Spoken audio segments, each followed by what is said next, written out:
Imagine that today we will visit a Hollywood movie studio where they shoot the best movies in the world of different genres. But instead of a movie pavilion, we will find ourselves in Wilbur, Nebraska, and our movie for today is a bloody thriller. Nebraska is the territory of the Great Plains. It is located in Tornado Alley. In spring and summer, there are often severe thunderstorms and tornadoes. Nebraska is the only tri-state that is landlocked, which means to get from Nebraska to the ocean, bay, you have to cross 3 states. Passing motorists don't like to stop on a dark country road. But a flat tire forced Michael to make a stop on a remote dark highway. He pulled over to the side of the road and got out of the car. As he walked around the car, his attention was drawn to a large black bag, the kind used for throwing out garbage, but the bag had an unusual shape. Michael returned to the car, took a flashlight from the glove compartment, and illuminated the bag. It was torn open. There was a stain on the ground around it. Something had leaked out of it, and something light-colored was flickering out of the holes. Moving closer, the man froze at what he saw. A human hand was sticking out of the bag. A call to the emergency services raised the whole town. A few minutes later, investigators arrived on the country highway and thoroughly inspected the area. They confirmed that the package they found contained human remains. The package was sent for examination, and the searchers continued to comb the surrounding area. The recovered remains were soon identified. The victim was 24-year-old Cindy Loofe. Sydney Irene Loofe was born on August 21, 1993 in Broken Bow, Nebraska. She grew up in Arcadia with her parents George and Susie Loofe. Sydney's family moved to Loofe in 2000, at which time she was in 2nd grade. Her mother Susie was a special education teacher, and her father George was the school principal. Sydney was always a very active child. The girl had a normal, happy childhood filled with a love of nature. She loved fishing, which her father always took her to. During her school years, Cindy played basketball and golf, where she made good progress, but developed scoliosis, curvature of the spine, forced to give up many of her favorite hobbies and put a cross on her sports career. In 2011, after graduating from high school, Sydney got a job at a local Menards store that specialized in home improvement products. The Loofes were a close-knit family, and when Sydney had to move from Norfolk to Lincoln because of work, they all made sure to keep in touch almost every day and often met for dinner. Even though Sydney lived separately, she often returned home to her parents' house. But lately, Sydney had been struggling with depression and felt that the medications she was taking were only making things worse. Susie was very worried about her daughter and recommended a new doctor for her. He prescribed her various medications. In phone conversations with her mom, Sydney told how her inner state was getting back to normal, her voice sounding quite optimistic. She was trying to make some changes in her life and was looking for a new job. For a young woman, working in a store was not the limit of her dreams. She did not know what she wanted to become or what to do with her career, and these worries led to a rather depressive state. In November 2017, her mental state deteriorated to the point where she started taking antidepressants and sometimes allowed herself to smoke pot. Her family and friends were supportive in every way possible, but she wanted not only companionship, but also love. Being young and modern, Sydney had an interest in the female gender, so she would sometimes look for other girls on social media for dating purposes. To find a friend, Sydney used Tinder, an app that allows millions of people around the world to find, fall in love, and date. In November 2017, she found a girl named Audrey, and the girl replied to her. They began to correspond. The girls found many common interests, such as gambling, hiking, and delicious food. Already after 100 messages, they decided to meet. On November 14th, Sydney headed over to Audrey's house to Wilbur. Their first meeting went so well that Sydney was very happy. They liked each other and agreed to meet again at Audrey's house. On November 15th, Sydney worked her shift at the store and went home. She cleaned herself up, styled her hair, and did her makeup. Before going out, She took a photo and posted it on Tinder with the caption, "Ready for my date." After the photo, she got a message to go out, with Audrey waiting for her in the car. The girls drove off. The next day, Sydney Loofe didn't show up for work. But even though she had been in high spirits for the past few days because of her new acquaintance, her family was concerned when co-workers informed them that she didn't show up for work because it was nothing like their responsible Sydney. Susie spoke of her daughter suffering from anxiety and deep depression. Just days before her disappearance, Loofe had discussed her deteriorating mental health with her family, who advised her to see a doctor again to take antidepressants. That was the last time Loofe's family saw Sydney.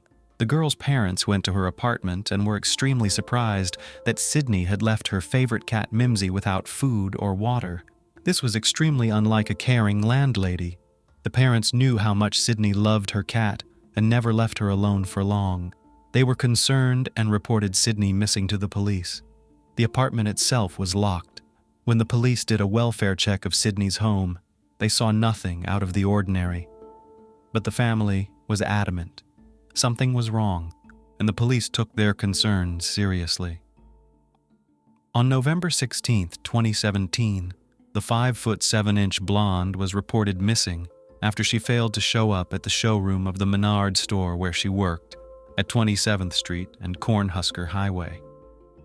Sydney suffered from a spinal condition and walked in a different way that would make her stand out from the crowd. She was wearing a white Columbia brand jacket and a cream-colored shirt. When testifying about the prior events before she went missing, her parents told police that she told her friend on Snapchat Wednesday morning that she had gone on a date with a woman she met online Tuesday night and planned to meet up with her again Wednesday night. Sydney's car, which she left in Northeast Lincoln, was found. Police officers said they have conducted interviews and were looking for any leads that could lead to Sydney or her trail. Loofe's family distributed flyers saying she may have been abducted 40 miles southwest of Lincoln, where the latest information indicated her cell phone was communicating with a tower. The flyer also noted that there was no activity in her bank account and that her cell phone was turned off the night she disappeared. The flyers gave a description of the young woman and distinguishing features such as several tattoos, one on her arm with the words, "Everything will be great someday," a yin-yang sign under her elbow, and the word "believe" on her wrist. Anyone with information on Sydney Loofe's whereabouts has been asked to contact police by phone. A huge appeal to find Sydney was launched, which included highway billboards with the girl's picture, and a manhunt was also launched on the TV news. Susie persisted in claiming that something had happened to Sydney after the date her daughter had gone on. To prove her point, she took a screenshot of a post that Sydney posted on Snapchat with her picture and the caption, "Ready for my date."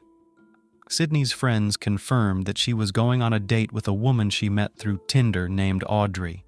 During the search, police reviewed Sydney's phone records and surveillance footage from the store where she worked and quickly identified the person they wanted to talk to. The last time Sydney's phone rang a cell tower in the Wilbur neighborhood, probably not far from Audrey's home, but police had no idea who she was. Authorities began searching for a woman named Audrey, the last person to see Sydney alive, but no one knew how to find her because no one knew who she was or if she had a real name. To the police's rescue came Sydney's friend Brooklyn, who decided to find Audrey herself through Tinder.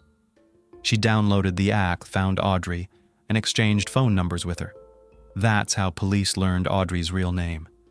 She turned out to be 26-year-old Bailey Boswell. It turned out that Bailey's apartment is within reach of the very cell tower where Sydney's phone was last seen connected to the tower. It also became known that this apartment Bailey shared with her partner, 52-year-old Aubrey Trail. So who are Bailey and Aubrey? Bailey Boswell grew up in Lyons, Iowa. She grew up in a wholesome, normal family, was a friendly kid, and did well in school. Bailey had success in basketball and was an excellent runner. However, after losing her father, her life changed direction, and after graduating from high school, Bailey went down the wrong path. Bad company, alcohol, and illicit drugs came into her life. On one of the dating websites, She met Aubrey after a looking for a daddy status. Aubrey Trail had a depressing past. He had multiple fraud charges, fraudulent check fraud, and theft. Aubrey created his own cult where he called himself the Vampire Daddy.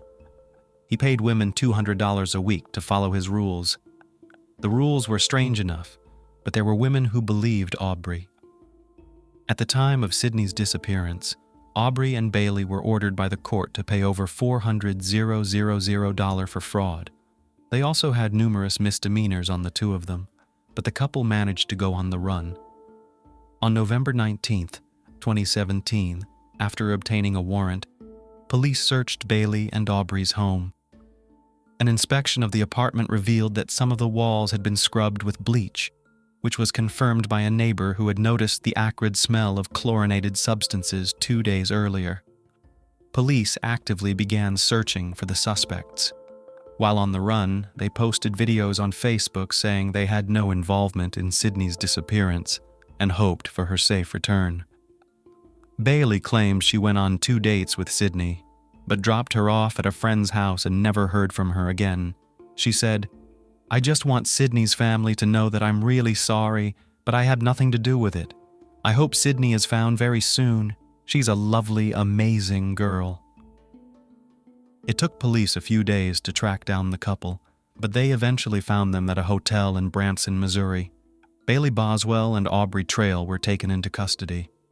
A few weeks after Sydney was reported missing, after carefully analyzing phone records and Bailey's location records, police discovered Sydney's remains.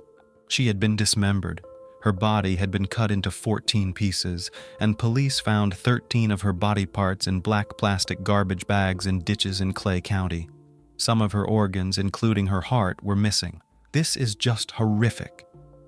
A total of 16 crime scenes were found with Sydney's remains or personal belongings. Her car keys, driver's license, phone case were found along the highway. All the routes matched the movements of the two perpetrators. Forensics conducted autopsies on 13 body parts that were found. There were abrasions on Sydney's wrists, a bump on her head, torn earlobes, abrasions and contusions on her back. There were wounds on her body indicating that Sydney had fought for her life. The heartbreaking discovery shocked not only Sydney Loofe's family and friends, but all of Nebraska. On December 11, 2017, the Loofe family held a private funeral for Sydney at the Lutheran church the girl attended during her lifetime. Bailey and Aubrey were charged with first-degree murder, improper disposal of human remains, and conspiracy to commit a felony. Bailey pleaded not guilty to all 3 charges. Aubrey also pleaded not guilty to felony murder and conspiracy, but pleaded guilty to improper disposal of human remains. Each successive deposition of Aubrey differed from the previous one. The man was constantly confused, changing the course of action and adding different actors. When Aubrey first talked to the police after his arrest, he told them about the cult he and Bailey were involved in.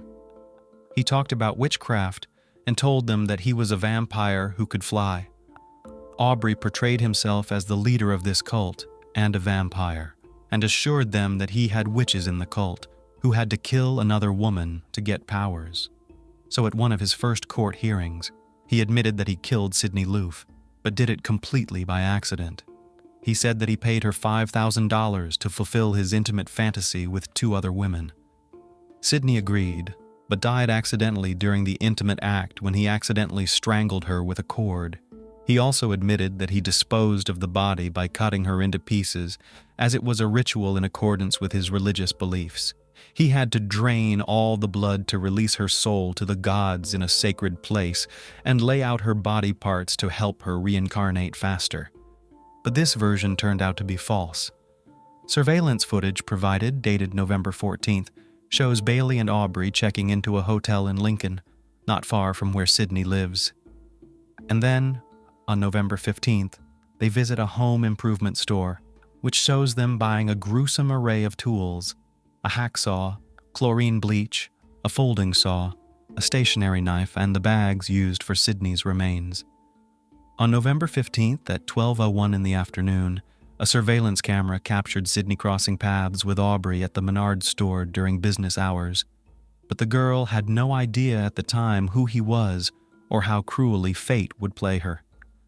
On June 11, 2018, the first court hearing was held for the murder and improper burial of Sidney Loofe's remains. Separate trials were ordered, but the charge was essentially the same for both. The trials were held in Lexington because attorneys argued that Bailey and Aubrey would not get a fair trial in Wilbur because of the publicity surrounding the case. The prosecution argued that Sidney was murdered. She was strangled, and the crime was a premeditated attack that was carefully planned. Aubrey and Bailey were declared ringleaders of a group that was interested in recruiting young women for intimate games. Bailey therefore used Tinder to find the women. At trial, the jury heard testimony from 3 other women who said they had been in relationships with Aubrey and Bailey at different times, and their acquaintance also began on Tinder. All of them had been involved with Bailey and had participated in intimate acts with Bailey and Aubrey. One woman said she even traveled with them after they met. She said Aubrey gave her a weekly allowance of $200 and invited her to join his cult. He called the cult members witches and said she had to torture and kill someone to join them. She testified that Bailey was called a witch queen. Another woman testified that Bailey talked in great detail about breaking her fingers and her desire to dismember the body. She liked to talk about torture. All 3 women who testified made it clear that both Bailey and Aubrey were involved in all the talk about torture and the crime. It is quite strange that in our modern world, there are still people who believe in the horrors of exorcism and try to assure the rest of us that they do. Talking about the investigation and the evidence obtained, the prosecution reconstructed the picture of what happened on the tragic evening of November 15, 2017. Sidney was getting ready for a date with a woman she had known for a couple days. They texted on Tinder and Bailey picked Sidney up from her apartment. They went for a ride in Bailey's car. After a while, the car stopped at Bailey's house, where Sidney was lured into the apartment. There, Bailey and Aubrey pounced on her as soon as she went inside and strangled her with an extension cord on the living room floor. The apartment was then thoroughly cleaned out by Bailey and Aubrey, a part the prosecution alleged was also pre-planned. They then cut Sidney into pieces and dumped her remains in Clay County the next day, November 16th. The court heard from their landlord, Jennifer Call, who testified that on November 16th, as soon as she drove into the garage, she smelled chlorine and the odor intensified when she entered the house. According to the medical examiner's testimony, Sidney's death was ruled a homicide, and the cause of death was asphyxiation. Toxicology reports indicated that Sidney had antidepressants in her system. The court learned that in addition to the missing organs, the part of Sidney's body that was not found was her upper left arm, the part just above the elbow and below the shoulder. Prosecutors had demanded the death penalty for both criminals, and the case would be retried if the sentence was unjust. But Aubrey, once again, denied involvement in the occult and pleaded guilty only to improperly burying the remains. At one point during Aubrey's trial, he shouted that Bailey had nothing to do with Sidney's death. "Bailey is innocent, damn you all." He then slashed his throat 3 times with a razor blade. He survived and was remanded into custody until he made a full recovery. After that, he did not attend court for several weeks. The next time he entered the courtroom was during the defense phase and only when he was scheduled to testify. When he was brought into court, he smirked and told the judge, "I'll be good." It is unusual for a defendant to testify at his own trial. Usually, defense attorneys advise the defendant not to testify because it may cause more problems for him on cross-examination. Some reveal too much, some can't answer questions straightforwardly, and some are hostile to attorneys asking questions, which creates a bad impression for jurors. But this was not unusual in Aubrey's case, as he had many interactions with police after his arrest. He had given the police his version of events, and at trial, he wanted to change his story. Therefore, the court needed to hear his new version of events. He decided to skip the rest of the trial and only returned for the last hearing with his horrible scars clearly visible when he testified in his defense. Aubrey Trail took the stand and shocked his attorneys by admitting that he had previously lied to authorities and his own legal team about the death of Sidney Loofe. In a new version of the testimony he gave, he admitted that they met with Sidney in March 2017 and he paid her to participate in his illegal activities because she needed the money. He said they did not keep in touch, but in November 2017, Bailey wanted to rekindle the relationship and she contacted Sidney again. Sidney needed money, and Aubrey said that's why he was in Menards that day, November 15th. He offered her $5,000 to be part of his antique gang. The three of them ended up engaging in an intimate act later that night, and Sidney accidentally choked to death because of the extension cord they used in their games. "I don't know if Sidney had a seizure or something, but that's when she stopped breathing," said Aubrey. He told the court that there was no ritual involved in cutting up Sidney's body, and all the talk of witches, vampires, and blood-sucking was simply not true. He confessed that he only dismembered her because he couldn't put her body in the car. He said he panicked and dumped her body in a Clay County field as soon as dawn broke on the morning of November 16th. When asked why he didn't seek help if her death was accidental, he said no one would believe him. Aubrey admitted to disposing of Sidney's body, but claimed her death was accidental when they used an extension cord during their games. At Bailey's trial, she admitted to nothing. In fact, her attorneys argued that she was also victimized by Aubrey. Her attorney told the court that when she met Aubrey, she was a vulnerable young woman. At the time, she was living alone, working as a waitress in Princeton, Missouri.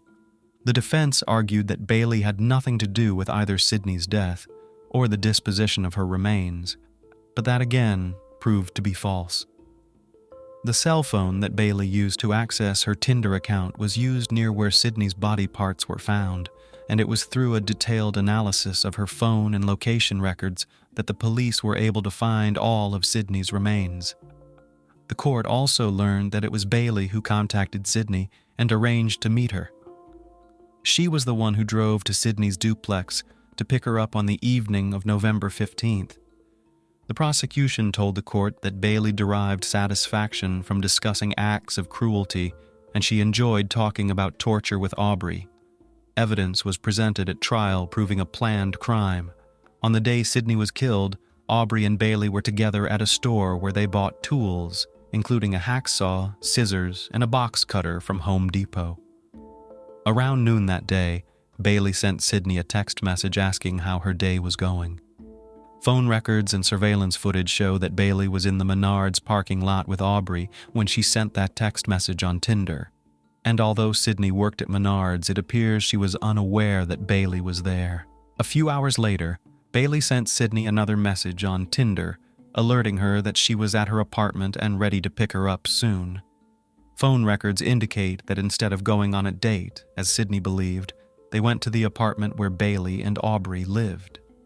Bailey's attorney, Todd Lancaster, argued that as to Bailey, the evidence showed that Bailey was guilty of purchasing bleach and garbage bags to use to dispose of Sidney's body, and as such, she could be charged with aiding and abetting the improper disposal of human remains.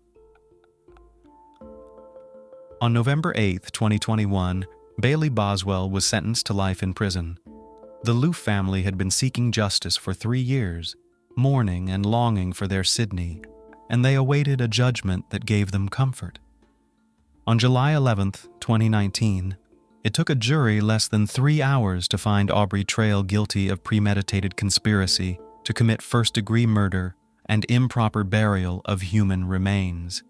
The 3-judge panel called his crime cold and calculated. In a second phase of the trial to determine whether he should be executed, county prosecutors kept their promise and secured the death penalty for Aubrey Trail. Thus, on June 9, 2021, Aubrey Trail was executed by lethal injection. The con man, accused of a brutal crime against Nebraska woman Sidney Loofe, allegedly convinced members of his cult that he was a flying, mind-reading vampire with a coven of a dozen witches who he claimed would get their powers by killing people. But thankfully, in real-life stories, justice prevails, and in our story, the trial brought the monster to the end of his trail in our world. Why do terrible things happen to good girls?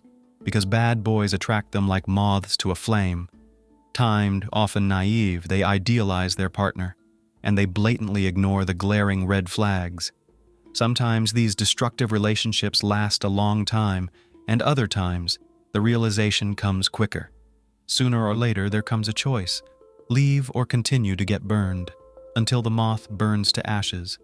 The incident that will be discussed entered the history of Austin, Texas, USA as one of the most heinous and probably exceedingly didactic. Jennifer was nowhere to be seen. Late on the evening of August 16, 2005, Jennifer Cave, the new girlfriend of Michael Rodriguez, was last in touch. Throughout the night, Michael waited for her call. However, exhausted from work, he unwittingly fell asleep.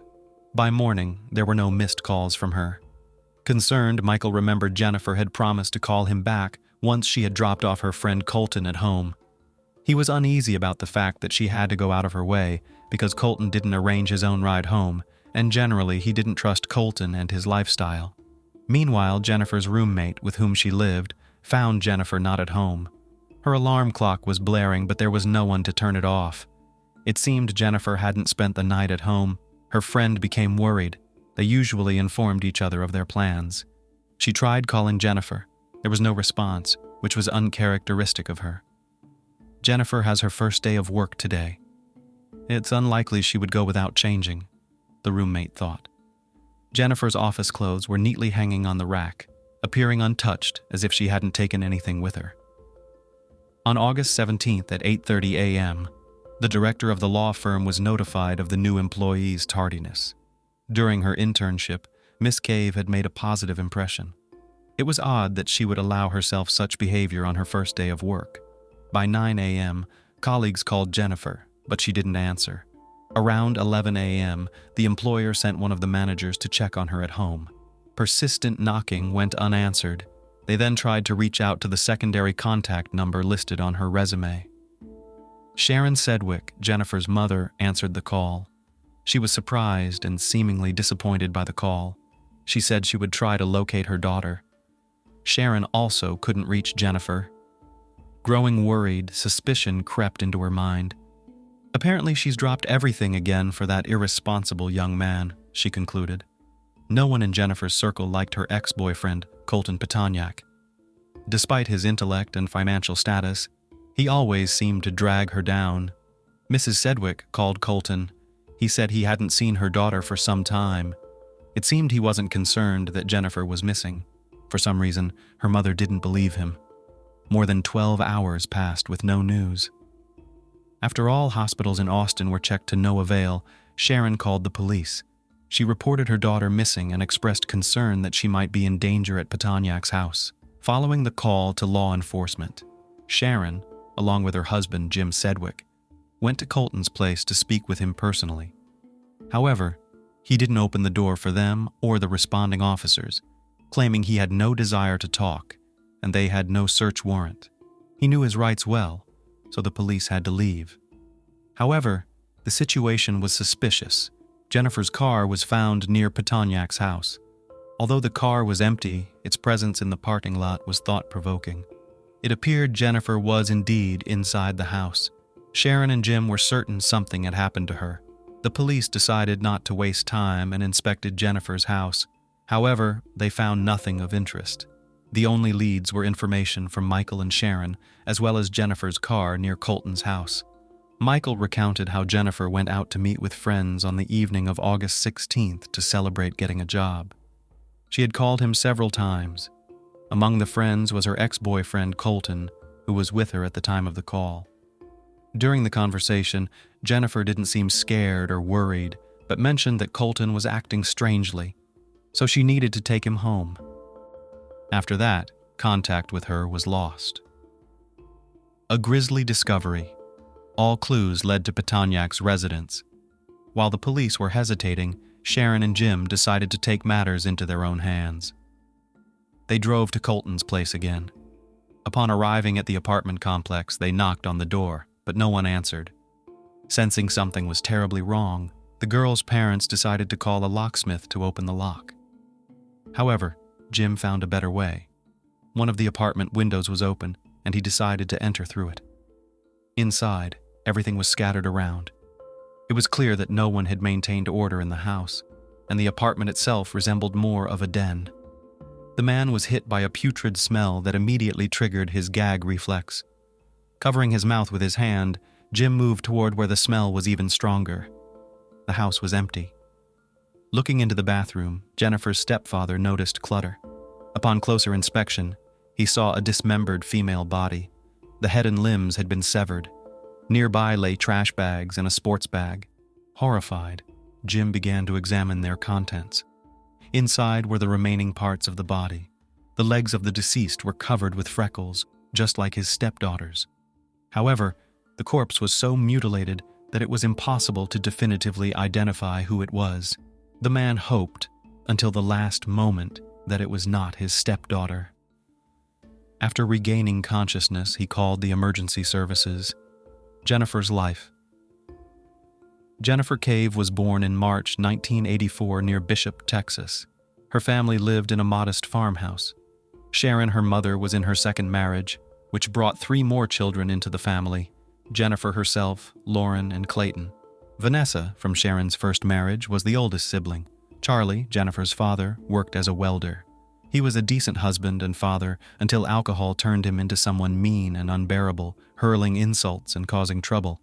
When sober, he was calm and respectable. Despite the unstable home environment, the family remained close-knit. Sharon worked as an accountant at a chemical plant, while also taking care of the home and children. Unlike her more sociable brother and sister, Jennifer was shy. While they easily made friends and played outside, she preferred the company of books, which sharpened her intellect and gifted her with an excellent memory. Her passion for reading affected her eyesight, requiring her to wear glasses. Just like the braces in her mouth, the glasses didn't help her self-esteem. Confidence was not characteristic of our heroine, but that didn't stop her from actively participating in school's social and athletic activities. Eventually, her father's destructive habit led to the family's breakup. After the separation, Jennifer and Clayton stayed with Charlie. They supported him with great compassion, trying to prevent his downfall. Jennifer wanted so much to help her father quit drinking that she overlooked his lack of will to fight. 4 years after the divorce, in 1999, Sharon met a new man, Jim Sedgwick, by chance. As Jennifer entered her teenage years, she transformed. She got rid of her braces, and contact lenses replaced her glasses, turning her into a true beauty. However, her character began to change along with her appearance. She started hanging out with kids from troubled families. Yet, thanks to her high intellect, she graduated among the top of her class. Later, Jennifer enrolled in Texas State University, majoring in finance, but quickly became disillusioned with her studies and withdrew after the first semester. She spent some time attending a community college in Austin and worked part-time at a city restaurant to support herself. During this period, she dated a guy named Mark, a decent young man from a respectable family. Their relationship could have led to marriage, but Jennifer got pulled into the nightlife. She began frequenting parties and drinking. Perhaps influenced by her father's genes and negative example, her fondness for alcohol grew. Along with drinking, marijuana entered her life. Sharon tried to influence her daughter, but to no avail. It was during one of these nights out that Jennifer met Colton Patoniak, the tragic end of Jennifer Cave. Jennifer Cave's life was tragically cut short by a gunshot wound to her right arm. The bullet passed completely through her arm and into her chest, striking her heart. The injury to a vital artery led to rapid blood loss, resulting in her untimely demise. What happened to her body afterward is horrifying. Forensic experts discovered multiple stab wounds across her body, with her chest and neck suffering the most damage. In total, the assailant inflicted 18 post-mortem stab wounds. The perpetrator then decapitated her and fired a shot through her throat into her head, intending to dispose of her body discreetly. By severing her upper limbs, he placed them in a prepared bag and trash bags. Her torso was left in the bathtub, covered with a saw. Something thwarted the assailant's initial plan, forcing a change in his actions. Evidence uncovered. At the time, Jennifer Cave's body was discovered, and the police arrived. They had not yet obtained a warrant to search Colton Patoniak's apartment. Initially, the officers could do nothing but observe the victim's body and secure the area. Once they finally obtained the necessary permission, a thorough search of the apartment was conducted. They found 3.38 caliber shell casings. The firearm used was located in Petoniak's car, which was parked in the garage. A large, blood-stained machete was retrieved from the dishwasher. Toxicology reports indicated the presence of alcohol, marijuana, and methamphetamine in the victim's bloodstream. In one of the rooms, there was a road atlas with pages torn out, highlighting routes in southwest Texas. This clue shed light on the apartment owner's absence. Colton Petoniak had fled. Law enforcement immediately issued a warrant for his apprehension. Who is Colton Petoniak? Colton originated from Bryant, Arkansas. He grew up as a sharp-witted boy with impressive looks, enjoying popularity among girls during his teenage years. His father ran a successful agricultural business that flourished year after year, allowing the family to live comfortably. However, this abundance spoiled Colton. On one hand, he was ambitious and goal-oriented. On the other, he could become aggressive and hot-tempered. Colton was passionate about skateboarding and played the guitar. He attended a Catholic boys' middle school in Little Rock, where he excelled academically and frequently made the honor roll. He was also a National Merit Scholarship finalist. In 2000, Petoniak was one of 7 senior finalists at his school and among 166 in the state. By his senior year, he began to encounter problems with alcohol and fights, largely because he was part of a group of local affluent kids who led a leisurely lifestyle, often throwing parties with all the ensuing consequences. Nonetheless, thanks to high graduation scores, he easily got admitted to the University of Texas at Austin. Rather than focusing on his studies, he continued his wayward lifestyle, losing friends and gaining a reputation as a frequent drinker and marijuana user. He could have had a bright future if not for his penchant for self-destruction. After being expelled from a university fraternity, he began distributing controlled substances. His parents fought to curb his addiction, even taking him back home. A fateful meeting. In the spring of 2004, Jennifer and Colton met at a party. They were instantly drawn to each other. Jennifer, who often idealizes people, decided to give a potentially dangerous relationship a chance rather than run from it. Their friendship gradually grew into love. Over time, Jennifer began using illegal drugs with Colton. His luxurious apartment gradually turned into a den of excess, and using illegal substances together became a household rule. As a result, Jennifer's addiction only got worse. Parents repeatedly tried to tear her away from these addictions.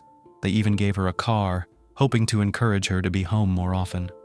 However, each time she returned, her promises quickly faded. Colton's condition worsened. He became increasingly paranoid and began carrying a gun and knife in an attempt to mimic the image of a gangster. In 2004, Petoniak was arrested for possession of illegal substances. He even went through a rehabilitation program once, but Colton showed no sincere desire to fight his addiction. Separation. One day, Jennifer's parents decided to visit her. However, the visit brought disappointment. Jennifer had not kept her promises, had lost a significant amount of weight, and looked generally unwell. Her family suggested she undergo treatment at a rehabilitation center, to which she flatly refused.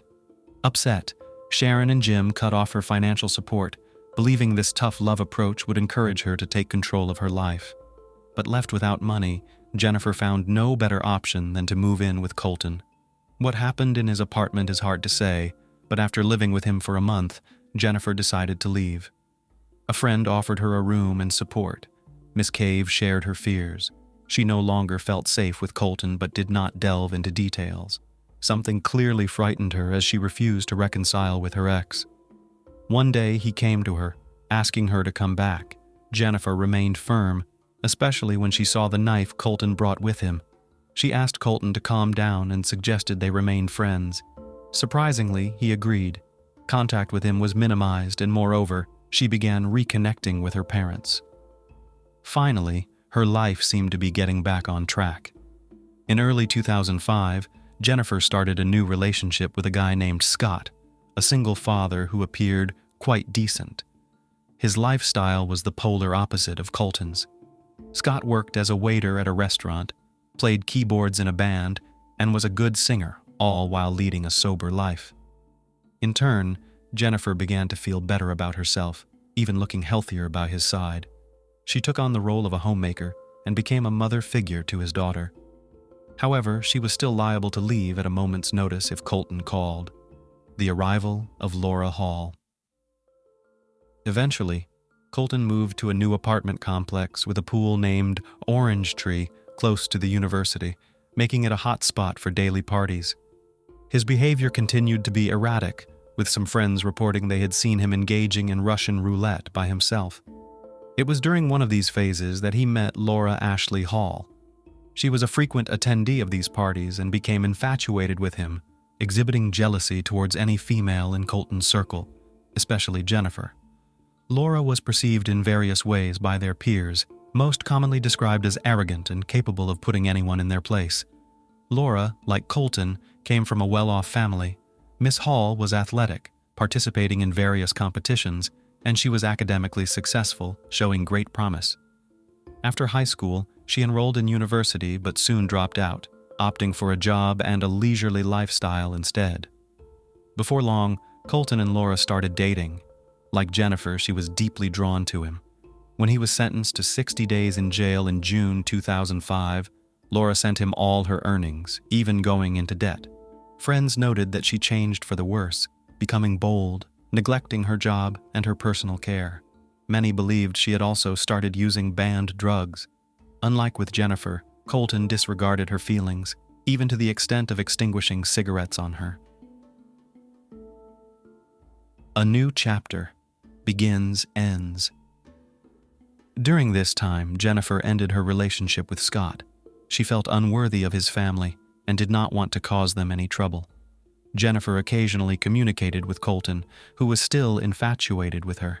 However, she did not rekindle their previous relationship, keeping their interactions strictly platonic. All Jennifer desired was to secure a job and return to college. In August, a promising opportunity arose in her life. She began a new relationship with Michael Rodriguez and, most importantly, found an excellent job. After several days of training at a law firm, she performed so impressively that she was offered a consultant position with a respectable salary. Jennifer was proud of herself and truly happy. On August 16th, she decided to celebrate the start of her new life with friends. That evening, they went to a bar and then headed to a club. According to a friend, the bouncer didn't let Colton in because of his appearance. This might have led him to seek out controlled substances. The investigation continues. In an effort to shed light on the events of that fateful night, investigators interviewed Colton's neighbors. They managed to uncover intriguing information. Around 3 a.m. on August 17th, Nora Sullivan heard a knock at her door. Opening it, she saw Colton standing there looking suspicious with blood on him and a pistol visible at his waist. Startled, she inquired what had happened. Colton told her he had gotten into a shootout with some individuals. Nora didn't hear any gunshots and thought he was lying as usual. She closed the door and peeked through the peephole to see him eventually walk away. None of the neighbors interviewed heard any gunshots that night either. Detectives also discovered that Colton had been in contact with Laura twice that night. The morning of August 17th, he visited a hardware store where he purchased a saw, several masks, and gloves, as well as a significant amount of cleaning supplies.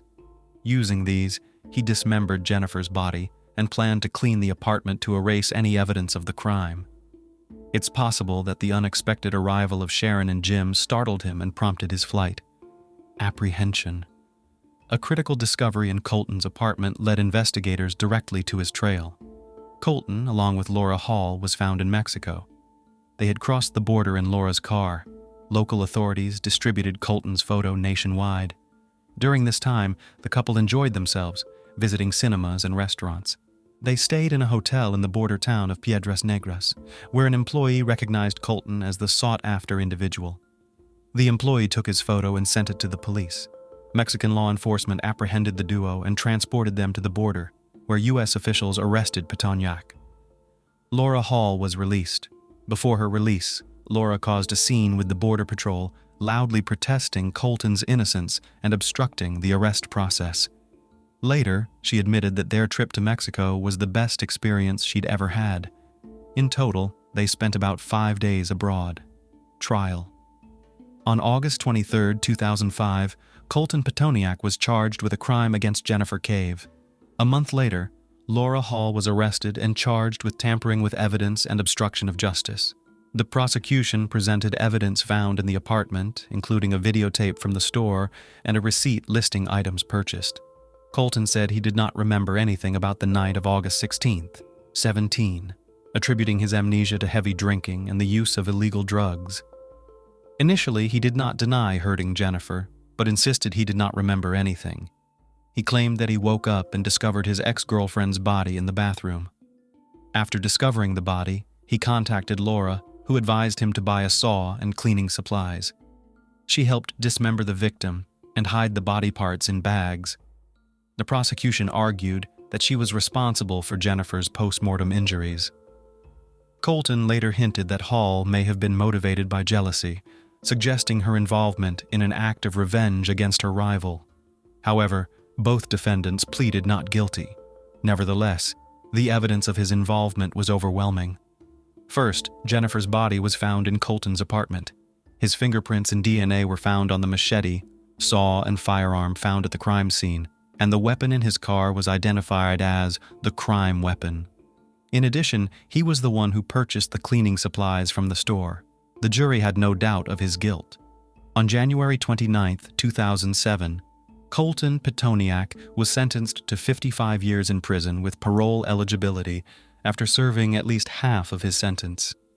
His earliest release date will not occur until 2060. The case against Laura Hall proved complex. The prosecution suggested she could have acted out of blind affection for Colton. Laura's DNA was found on one of the victim's shoes, a store towel, and even the firearm used. The defense argued this only proved her involvement in disposing of the body, not in the initial act. They couldn't prove she was the one who fired the first shot, attributed to Jennifer's head post-mortem. No evidence placed her at the scene at the time of the crime. Laura insisted she only learned of the crime when Colton told her and claimed he forced her to flee to Mexico with him. However, witnesses from their time in Mexico reported the couple seemed to enjoy their trip. In 2007, Laura Hall was found guilty of obstructing justice and tampering with evidence, receiving a 6-year prison sentence. A subsequent trial in 2010 resulted in the maximum sentence of 11 years and a $14,000 fine. Laura was paroled on March 15, 2018, with GPS monitoring, completing her sentence in August of the same year. Her whereabouts thereafter remain unknown. Was Colton framed? Colton Petoniak remains incarcerated. He has filed multiple appeals, all of which have been unsuccessful. In these appeals, he consistently stated that he has no memory of the tragic night's events. However, he revealed that there are witnesses who claim Laura confessed to Jennifer's demise. He alleges that during the trial, the prosecutors were aware of this information but failed to disclose it to his defense team, suggesting a possible setup. Although Petoniak's legal motions were denied, this revelation raised questions among the public. Moreover, Jennifer's parents believe that Laura's punishment was insufficient. They are convinced that she played a more significant role than she admits. Unlike Colton, Hall has never expressed remorse or regret for Jennifer's death. She referred to Jennifer only as that girl or the dead girl, sometimes even using derogatory terms. To this day, the exact events of that fateful night remain unknown. Only Jennifer knows the truth that the walls of Petoniak's residence silently conceal. Sadly, the dead cannot speak. Jennifer's life was cut short in her prime. Regrettably, she realized too late an essential truth. Staying away from certain individuals and ceasing communication with them could mean saving oneself. The Loofe family tragedy. What drove a devoted family man to the brink? How can one identify a psychopath? Let's delve into what this term encompasses. Psychopathy is a personality disorder marked by distinctive traits such as a lack of empathy and compassion, emotional shallowness, egocentrism, and a deceitful charm. While not an exhaustive list, these qualities are commonly observed in psychopaths. Such individuals are adept at adapting, skillfully manipulating those around them, and expertly concealing their true nature, often to the extent that even those closest to them may not recognize the potential danger. The Lissy family's story serves as a chilling reminder that someone perceived as a loving and close family member can suddenly morph into a remorseless perpetrator, sparing not even their own children. The man's behavior and his stated motives for committing such a heinous act were so alarming and shocking that they raised questions about his sanity. Yet, to everyone's astonishment, a psychiatric evaluation revealed that he was fully aware of his actions and had premeditated the horrific crime. This case shook Italy to its core, particularly the serene province of Mata Visconti, where this tragedy unfolded, marking it as the most notorious crime in the small Milanese suburb's history. Now let's methodically unravel this story and attempt to trace the sequence of events that led to such a tragic conclusion, the tragedy in Mata Visconti. In the early hours of Saturday, June 14, 2014, the quiet town of Mata Visconti was awakened by the desperate cries of a man. Peering out their windows, residents saw their neighbor, 31-year-old Carlo Lisi, calling for help. He appeared frightened and disoriented, mumbling incoherently and pleading for someone to call the police. As people from nearby homes gathered, Carlo revealed that his entire family had been victimized by intruders who had broken into their home, while he had miraculously survived because he was out with friends at a local sports bar, watching the soccer match between Italy and England. He mentioned that everything seemed normal when he left his house earlier that night, but upon returning, he found his home in disarray and the lifeless bodies of his 38-year-old wife, Christina, their 5-year-old daughter, and their 1.5-year-old son. Neighbors immediately called the police and emergency medical services. While waiting for them to arrive, the operator asked Carlo to check if any of his family members had a pulse and to possibly start CPR if there were any signs of life. To this, he screamed that he wouldn't step inside his house again or touch the bodies. While his behavior could be attributed to shock, it was peculiar that he referred to his family members as bodies even before confirming their demise. Carlo's odd behavior didn't stop there. When police and medical personnel arrived and confirmed the deaths of his wife and children, he barely reacted. He attempted to cry, but only managed contorted facial expressions, with his eyes remaining dry and his face almost indifferent. He struggled to recall the sequence of his actions, gave conflicting statements, but claimed to have recorded the moment he discovered the bodies on his phone's camera. He believed the recording would prove his innocence, but it turned out to be one of the main pieces of evidence against him, among many others. This was the beginning of a high-profile case that was quickly solved. The robbery narrative, strongly advocated by Lisi, was dismissed within hours of the investigation, and he became the prime suspect. As the police uncovered more physical evidence at the scene of the crime and interacted further with Carlo, doubts about his mental health began to emerge. Who was Christina Lisi? Let's start this narrative by introducing its main characters. Christina Lisi, born Christina Omas, came into the world on September 17, 1975, in the small northern Italian town of Pavia, becoming the eldest child in her family. From a young age, she exhibited a strong-willed, independent, and highly ambitious nature, always marching to the beat of her own drum. She possessed leadership qualities and was constantly striving to excel in whatever she undertook, whether it was her schoolwork, performances in the drama club, or any day-to-day activities. Christina was someone who always had a wide circle of friends, thanks to her excellent organizational skills and the ability to lead. After finishing high school, she was accepted into a prestigious university in Milan and soon moved out of her parents' home to start an independent life. Despite this, she maintained a close relationship with her family, staying in constant touch, and her parents knew they could always rely on their eldest daughter. At the age of 19, while still attending university, Christina took a job at a branch of a major Italian insurance company located in Mata Visconti. She quickly earned the respect of her superiors and colleagues, and her career was on a fast track to success. Upon graduation, she had a wide array of opportunities before her, but instead of moving to a big city, Omas chose to stay closer to home in the countryside. By this time, she had already received a promotion at work and assumed a managerial position, becoming a leading specialist in the field of civil insurance. However, even as she grew into an adult and a successful woman, Christina never gave up her youthful passion for theater. She dedicated all her spare time to rehearsals and performing on stage, particularly enjoying musical productions due to her strong voice and impeccable musical ear. In Mata Visconti, she had her admirers and was sometimes even recognized on the streets. Yet Christina's personal life didn't seem to fall into place as smoothly. She had many suitors and occasional romances, but most of the men she encountered seemed frivolous, unreliable, and unsuitable for a serious relationship or family life. She held on to the belief that she would eventually find her true love and achieve happiness. Carlo Lissi, the unassuming psychopath. Carlo Lissi entered the world in the fall of 1982 in the Italian commune of Casarano as the eldest of two sons in his family. The family patriarch held conservative views, was quite strict, and even harsh with his children.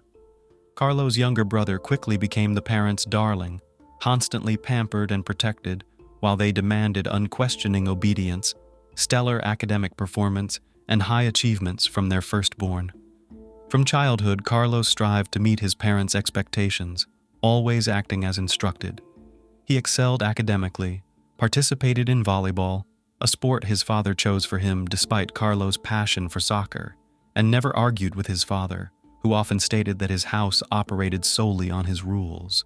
It was easy to upset or anger their father, who became terrifying when enraged, so Carlo made it a point never to contradict him, always enviously observing his father's and mother's more affectionate treatment towards his younger brother. As a teenager, Carlo became nervous and withdrawn, dreaming of doing something on his own, yet fearing his father's wrath.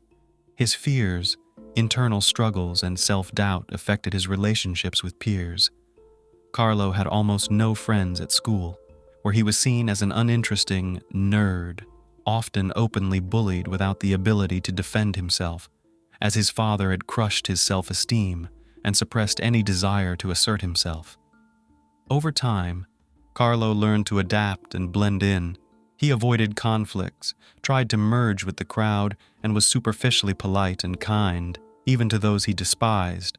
It seemed Carlo had lost his own emotions, or perhaps never had them, laughing or mourning with others, but his emotional responses always remained shallow because he never truly felt those emotions.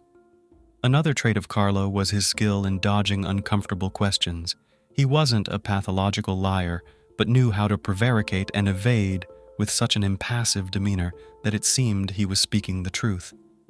People who knew Carlo personally later recalled his diminished capacity for empathy. He could be described as callous and indifferent to the troubles and sorrows of others, including those close to him. After finishing school, Lissi enrolled in a prestigious university's economics faculty, chosen by his father, despite Carlo's disinterest in economics or working with numbers. But his opinion was never sought, and he couldn't challenge his father's decision.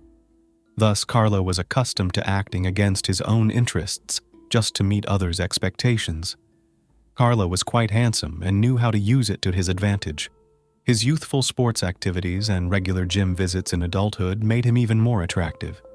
Coupled with some charm and superficial charisma, Carlo could be described as a real looker with a dazzling smile and athletic build. People often admired his looks, leading to excessive self-love and clinical narcissism. Lissi easily initiated flings with women, but was incapable of engaging in serious, long-term relationships. First, he tried to avoid any responsibility. Second, he had no interest in making long-term plans, simply going with the flow. And third, his partner soon realized he was emotionally shallow and devoid of real attachment, leading them often to initiate the breakup. Even after university, the young man continued living with his parents, showing no desire to start an independent life, let alone a family of his own. Meanwhile, he secured a job at a leading IT company in Milan. Carlo earned a good salary and faced broad prospects, but remained dissatisfied with his career. However, his parents were overjoyed, and his father seemed proud of his eldest son for the first time, so Carlo was too afraid to disappoint him, preferring to avoid conflicts and criticism. But soon, A good job and career achievements weren't enough. His parents increasingly pressured him to marry and provide them with grandchildren. Aware of his numerous fleeting affairs and his inability to maintain serious relationships, these discussions often led to arguments at home. As Carlo always tried to avoid confrontations, he assured them he would soon find a wife and start a family. Carlo and Christina Lissi, a love story. Carlo first laid eyes on Christina during her performance in a musical play on stage, where he was utterly captivated by her powerful charisma and stunning vocal talent. Despite his immediate fascination, he lacked the courage to approach her after the show. However, fate intervened a few weeks later when mutual friends introduced them. At the time of their meeting, Carlo was only 23, while Christina had already turned 30. Despite the significant age difference, they quickly developed a romantic relationship. Christina, who had previously focused mainly on her career, found herself unexpectedly wanting to build a family and have children with Carlo. He was handsome, career-oriented, and intelligent. Christina perceived his hesitancy, dependency, noticeable selfishness, and some emotional coldness as traits that could be mended. She took the initiative in their relationship, with Carlo compliantly following her lead. Just a few months into the relationship, Omas introduced Carlo to her family. Christina's parents, however, were not pleased with her choice. They saw her suitor as frivolous, with Christina's mother describing him as a child in a man's body. She believed her daughter needed a more emotionally mature partner who could be a reliable support, not this immature young man. Christina, however, disagreed and decided to follow her heart, as she always had. Conversely, Carlo's parents were thrilled with his choice. Christina was seen as an adult, wise, self-sufficient, and accomplished woman who could take care of herself and their indecisive, somewhat irresponsible son. The head of the family, who was not easily pleased, was particularly delighted, convincing Carlo further that he had made the right decision. In quiet waters. About a year after meeting, the young couple moved in together and started actively planning their wedding. Carlo was quiet and compliant, always listening to his fiancée, never contradicting her, and carefully avoiding domestic disputes. Christina made all the decisions while her chosen partner silently supported them. This arrangement suited her perfectly. She was confident that a long and happy life awaited them. However, just before their wedding, Carlo revealed his true nature for the first time, nearly causing them to split. Before the wedding, Carlo's friends threw him a bachelor party in one of Milan's popular nightclubs. They drank, had fun, and were having a great time when a group of women joined them. One of them showed a keen interest in the groom-to-be, trying her best to seduce him. His inebriated friends immediately egged him on, suggesting that a fleeting affair with the stranger would be the perfect adventure to bid farewell to his bachelor life. Without much thought, the guy went off to a hotel with the woman where they spent a passionate night. The next morning, unexpectedly, Carlo confessed his love to the casual lover and promised to leave his fiancée for her. That same day, he confessed everything to Christina, stating he had fallen for someone else and no longer wanted the wedding. Christina handled the news with dignity, packed her belongings, and decided to move back to her parents' house temporarily while finding her own place. But when Carlo's father learned about his son's actions and that the engagement with Christina was broken off by his initiative, he was furious. He declared he didn't want to see his heir until he apologized to the bride-to-be and convinced her to marry him again. Once again, Carlo submitted to his father's will. After buying a huge bouquet of flowers, he headed to the Omas residence. Christina's parents opposed him. They had disliked this peculiar young man even before the news of his infidelity and the broken engagement, and now they certainly didn't want to see him. But the final decision was Christina's to make. After some thought, she decided to forgive her fiancé and give him another chance. The wedding and Mr. Lissi's double life. The wedding took place as planned, and the money gifted by relatives was invested in buying their own home in Mata Visconti. Initially, their marital life seemed quite blissful. Both held high-ranking positions with substantial salaries, affording them not just the necessities, but also travel, entertainment, and more. In 2009, they welcomed their first child, a daughter named Julia, and in 2013, Christina gave birth to a son, Gabriel. To the outside world, they appeared as a happy family, full of love and understanding. Carlo seemed to do everything to please his wife, not out of deep love or respect, but rather to avoid disputes. Christina was content with their life together, oblivious to the double life her husband led. At home, he was the exemplary family man, spending time with his wife and kids. Yet in Milan, where Carlo commuted daily for work, he transformed entirely. He frequently engaged in flings and casual encounters, meeting women in cafes, shopping centers, or even on the street. The handsome, stylishly dressed man in his expensive car almost always received reciprocated interest, but these affairs typically ended after a few dates. Carlo enjoyed the control and dominance in these short-term relationships, deciding when to see his next conquest and when to leave her. At home, Christina held the reins, with Carlo merely following her lead. However, rumors of his escapades eventually reached Christina. Each time she confronted him, Carlo swore it was all lies and slander. In 2013, shortly after the birth of their second child, Carlo seriously considered leaving his family for one of his mistresses, to the point of admitting his intentions to his wife. Christina countered with compelling arguments against their separation, particularly highlighting how it would upset his parents. Carlo had no choice but to concede to her reasoning, new love, and a horrific plan to escape marital ties. A year later, in early 2014, a new employee named Maria, young and attractive, joined Carlo's workplace. He fell for her instantly, unable to think of anyone else. He tried everything to catch her attention, giving small gifts, complimenting her, and asking her out repeatedly. However, Maria was clear about not wanting to engage with a married co-worker who had 2 children, but Carlo, persistent in his pursuit, seemed to ignore her protests and didn't think of giving up. Moreover, Carlo began to blame his family for his unhappiness, believing his wife and children were obstacles to his personal joy. He convinced himself he had never been happy in his marriage, or in life for that matter. But with Maria, he imagined he could have the perfect relationship. If only he wasn't bound by his marital ties and responsibilities as a father. The more he dwelled on this thought, the darker his contemplations became. Carlo broached the subject of divorce again, but his wife once more convinced him it was a bad idea, and he found no arguments to counter hers.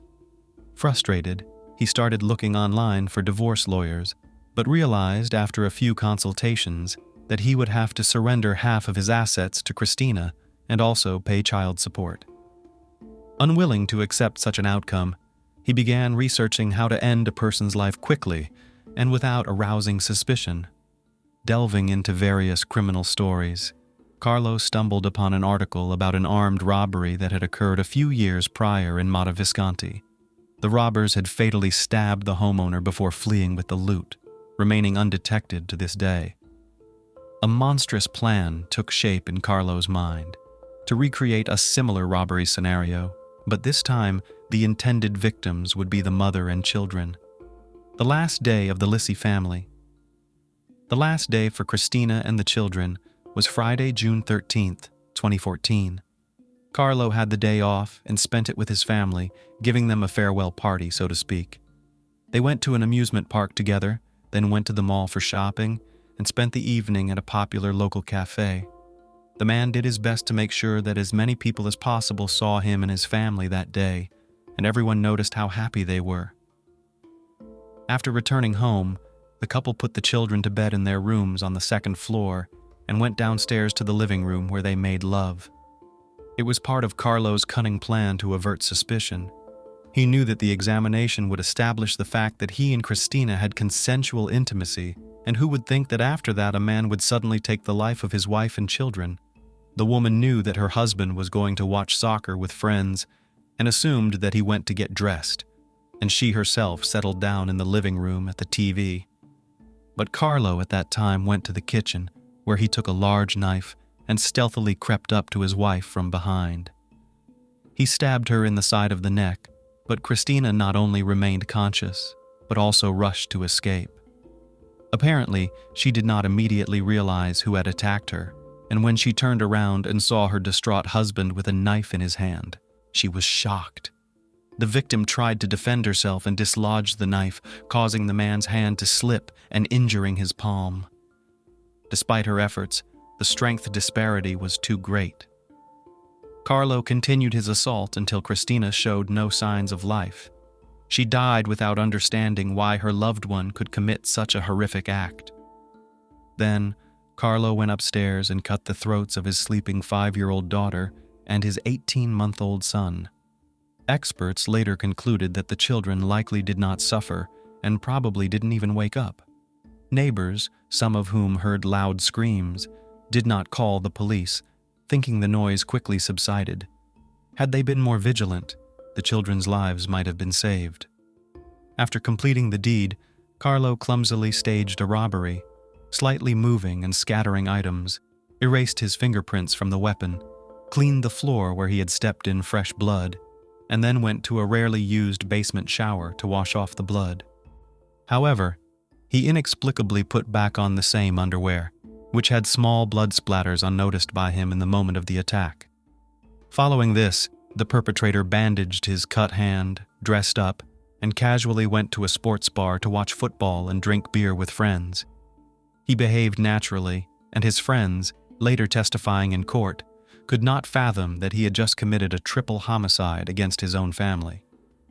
Towards the end of the match, Carlo sent a couple of messages to his wife's phone, updating her on the score and professing his love, adding that he would be home soon. He returned around 3 a.m. and staged a dramatic discovery of the crime, making several critical mistakes. Firstly, he recorded the scene on his phone's camera, intending to create an alibi by pretending to discover the disorder and then the body of his wife, before running outside in panic.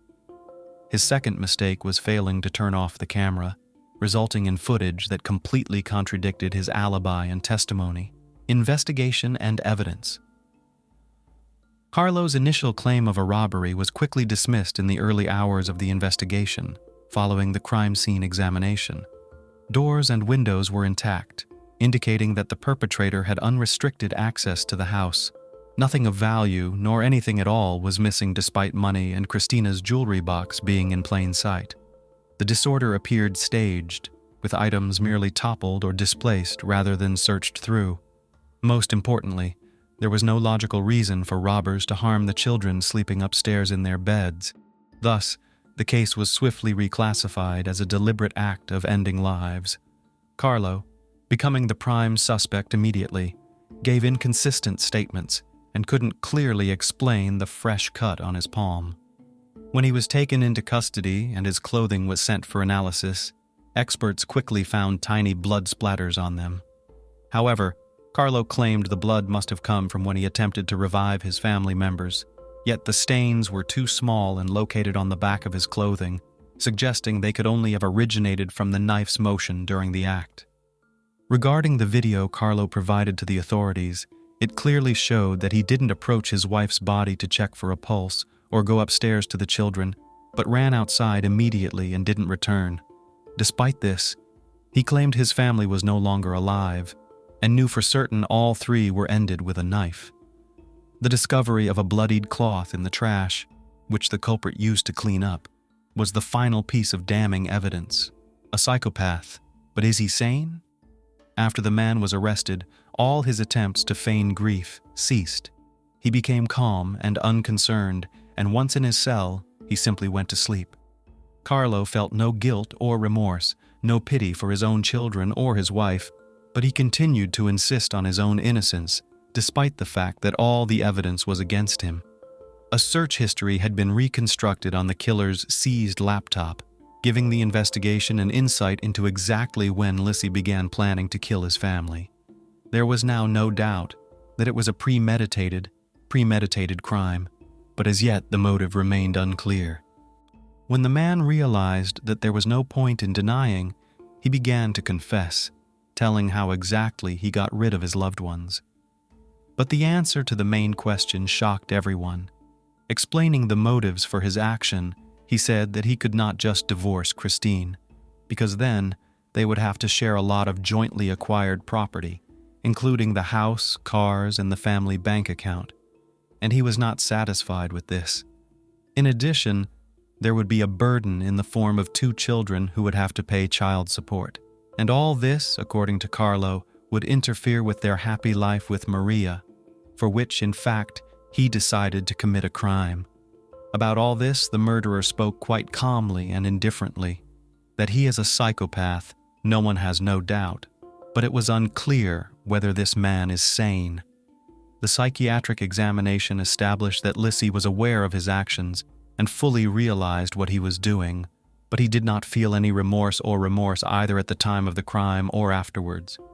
In January 2015, Carlo was sentenced to life in prison. He listened to the judge's verdict indifferently, noting only that he thought so. Sometime later, the man tried to file an appeal, but soon withdrew it himself, saying that it was all useless. Finally, Loofe's father died of a heart attack shortly after his son was convicted and sent to prison. He simply could not accept the fact that he had raised a real monster, devoid of a sense of pity and remorse. The Irene Cortez case, an unfortunate accident or a contracted murder of a mother of many. They say a scorned woman is capable of unpredictable and desperate acts, with cold and cruel revenge being the most fearsome. But what about a scorned man? Many would say an offended man might resort to physical violence, drown his sorrows in alcohol, or combine these 2 scenarios. Yet men, generally less grudge-holding, can be more ingenious when it comes to revenge. The case of Irene Cortez, a Spanish citizen who met a mysterious end during a trip to Colombia, is complex and ambiguous. While her perpetrators were caught, convicted, and are currently serving long sentences, the deceased woman's family claims the real culprit remains at large and is portraying himself as a victim. Let's delve into this intricate story from the beginning and try to determine if a third party was involved, or if the murder was, indeed, unintentional. It's worth noting that each party involved is still trying to prove their version of the truth. Who was Irene Cortez? Irene Cortez, born Lucas, was born in 1980 in sunny Granada, Spain, the capital of the province of the same name. She grew up in a well-off family with a brother and sister. Her parents ran a small but profitable business. According to some reports, her father passed away early, but her mother, Maria Lucas, took over the business operations, expanded the enterprise, and ensured her children lacked for nothing. Maria's older brother, Uncle Pedro Lucas, was also a significant help. Irene was the eldest of the 3 children. A beautiful and sociable girl, she loved being the center of attention and attracted boys from an early age. Shortly after finishing school, she married and was already pregnant. At 17, she became a mother for the first time, and 2 years later, she had her second child. Her mother and uncle provided considerable support, allowing her to pursue a good education despite early motherhood. In the early 2000s, Irene moved to the resort city of Malaga with her husband and 2 children. There, she opened an entertainment venue that quickly became popular and profitable. Initially a small disco bar, it eventually transformed into a full-fledged nightclub. In Malaga, the couple welcomed their 3rd child, and life seemed prosperous and stable. At 25, Irene's husband was arrested and sentenced to 5 years in prison for trafficking illegal substances. Tragically, he lost his life in prison under mysterious circumstances. The responsibility of raising the children fell solely on Irene's shoulders. Remembering how her mother single-handedly raised 3 children, Irene was determined to persevere. She successfully managed her business, earned well, and had big plans for the future. Relationship with Farid Henessares. Farid Henessares, a native of Barranquilla, Colombia, was born in 1976. Growing up in a large, impoverished family, he was the youngest of his siblings. His parents separated in the early 90s when he was still a teenager. His older siblings were independent by then, and Farid stayed with his mother. In 2001, at 25, Farid, along with his elderly mother, moved to Spain in search of a better life. They settled in Malaga, where Farid took any job he could to support himself and his mother. In 2005, He started working as a waiter at a nightclub owned by Irene. Irene immediately noticed Farid's hard work and reliability. She was also attracted to him, and Farid in turn did his best to please her. At the time, Irene's husband was incarcerated, and she planned to file for divorce but couldn't before her husband's untimely demise. Irene and Farid's employer-employee relationship soon blossomed into romance. Farid wasn't deterred by Irene's 3 children from previous relationships, nor was Irene bothered by Farid's humble background as a waiter whose salary she paid. Within months of starting their relationship, the couple decided to move in together. They settled in Irene's spacious apartment, and soon after, Irene became pregnant with Farid's child. They went on to have 2 children together. It's unclear if they were officially married, but Irene kept her first husband's surname, while the children born with Farid carried the Hennasaris surname. Imprisonment and infidelity. In 2009, Irene's past seemed to repeat itself.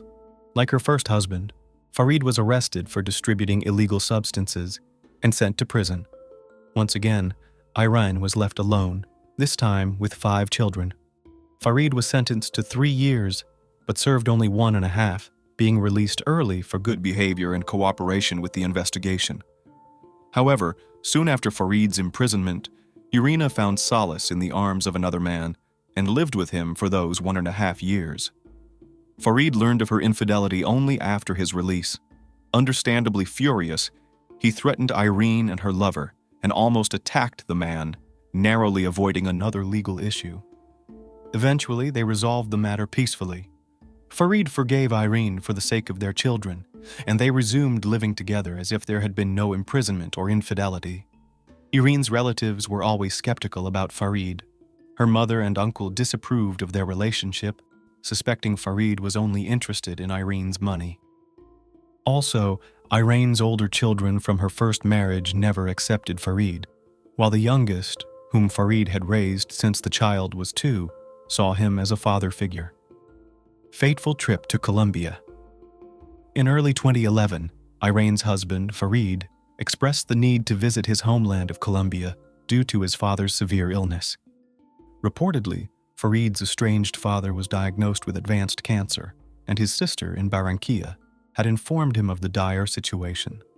Irene, who had long wished to visit Farid's homeland, decided to accompany him. She was eager to meet Farid's father, whom she had never met, and also experience the legendary Barranquilla Carnival, typically held in late February. Moreover, Irene, who hadn't taken a vacation for years due to her dedication to work and raising her 5 children, saw this trip as an opportunity for a much-needed break. The couple planned a 10-day trip across the ocean, with Irene's mother and younger sister agreeing to care for her children during this period. Despite her mother, Maria Lucas's attempts to dissuade her from the journey due to a bad premonition, Irene disregarded her concerns. At the same time, the family faced financial difficulties due to a seasonal downturn in their business. Despite this, Irene had personal savings of 3,000 euros in cash hidden at home. But on the eve of their trip, she discovered the money had mysteriously vanished, almost derailing their plans. Irene quickly borrowed the necessary funds from her uncle and close friends. She also booked their flight tickets and a hotel in the city center, thoroughly preparing for a journey that, tragically, would be her last. Mysterious murder. On February 27, 2011, the couple arrived in Colombia. The flight was uneventful, and they immediately checked into their hotel. Irene called home to reassure her mother. However, 2 days later, Farid informed Irene's eldest son, 14, of his mother's death. Initially, Farid claimed an accident, but it was soon revealed that Irene was murdered during a robbery at a Barranquilla entertainment venue. The case quickly became a major news story in Colombia. The narrative was that Irene, a Spanish tourist, was killed by robbers who fled the scene, triggering a citywide police manhunt. However, the circumstances of the robbery and murder seemed unusual and suspicious. The attackers did not appear to be trying to steal anything, but instead shot Irene in the heart and then fled in haste. Police and local media representatives quickly arrived on the scene. Despite the fact that Farid witnessed the shooting of his partner during an interview with journalists, he looked quite calm, not corresponding to the image of a grief-stricken widower. The Spanish embassy in Bogotá confirmed the murder, adding that Irene's remains will be repatriated after the necessary investigations. The exact events of the night of March 2nd have yet to be clarified by investigators. In the meantime, authorities are actively pursuing the attackers responsible for this senseless crime. Surveillance footage. The case of Irene Cortez's mysterious death seemed to gain clarity after reviewing surveillance footage from cameras installed at the location where the murder occurred. On March 1st, Irene and her partner, Farid Genesares, had planned to meet Farid's brother, his sister, and their spouses.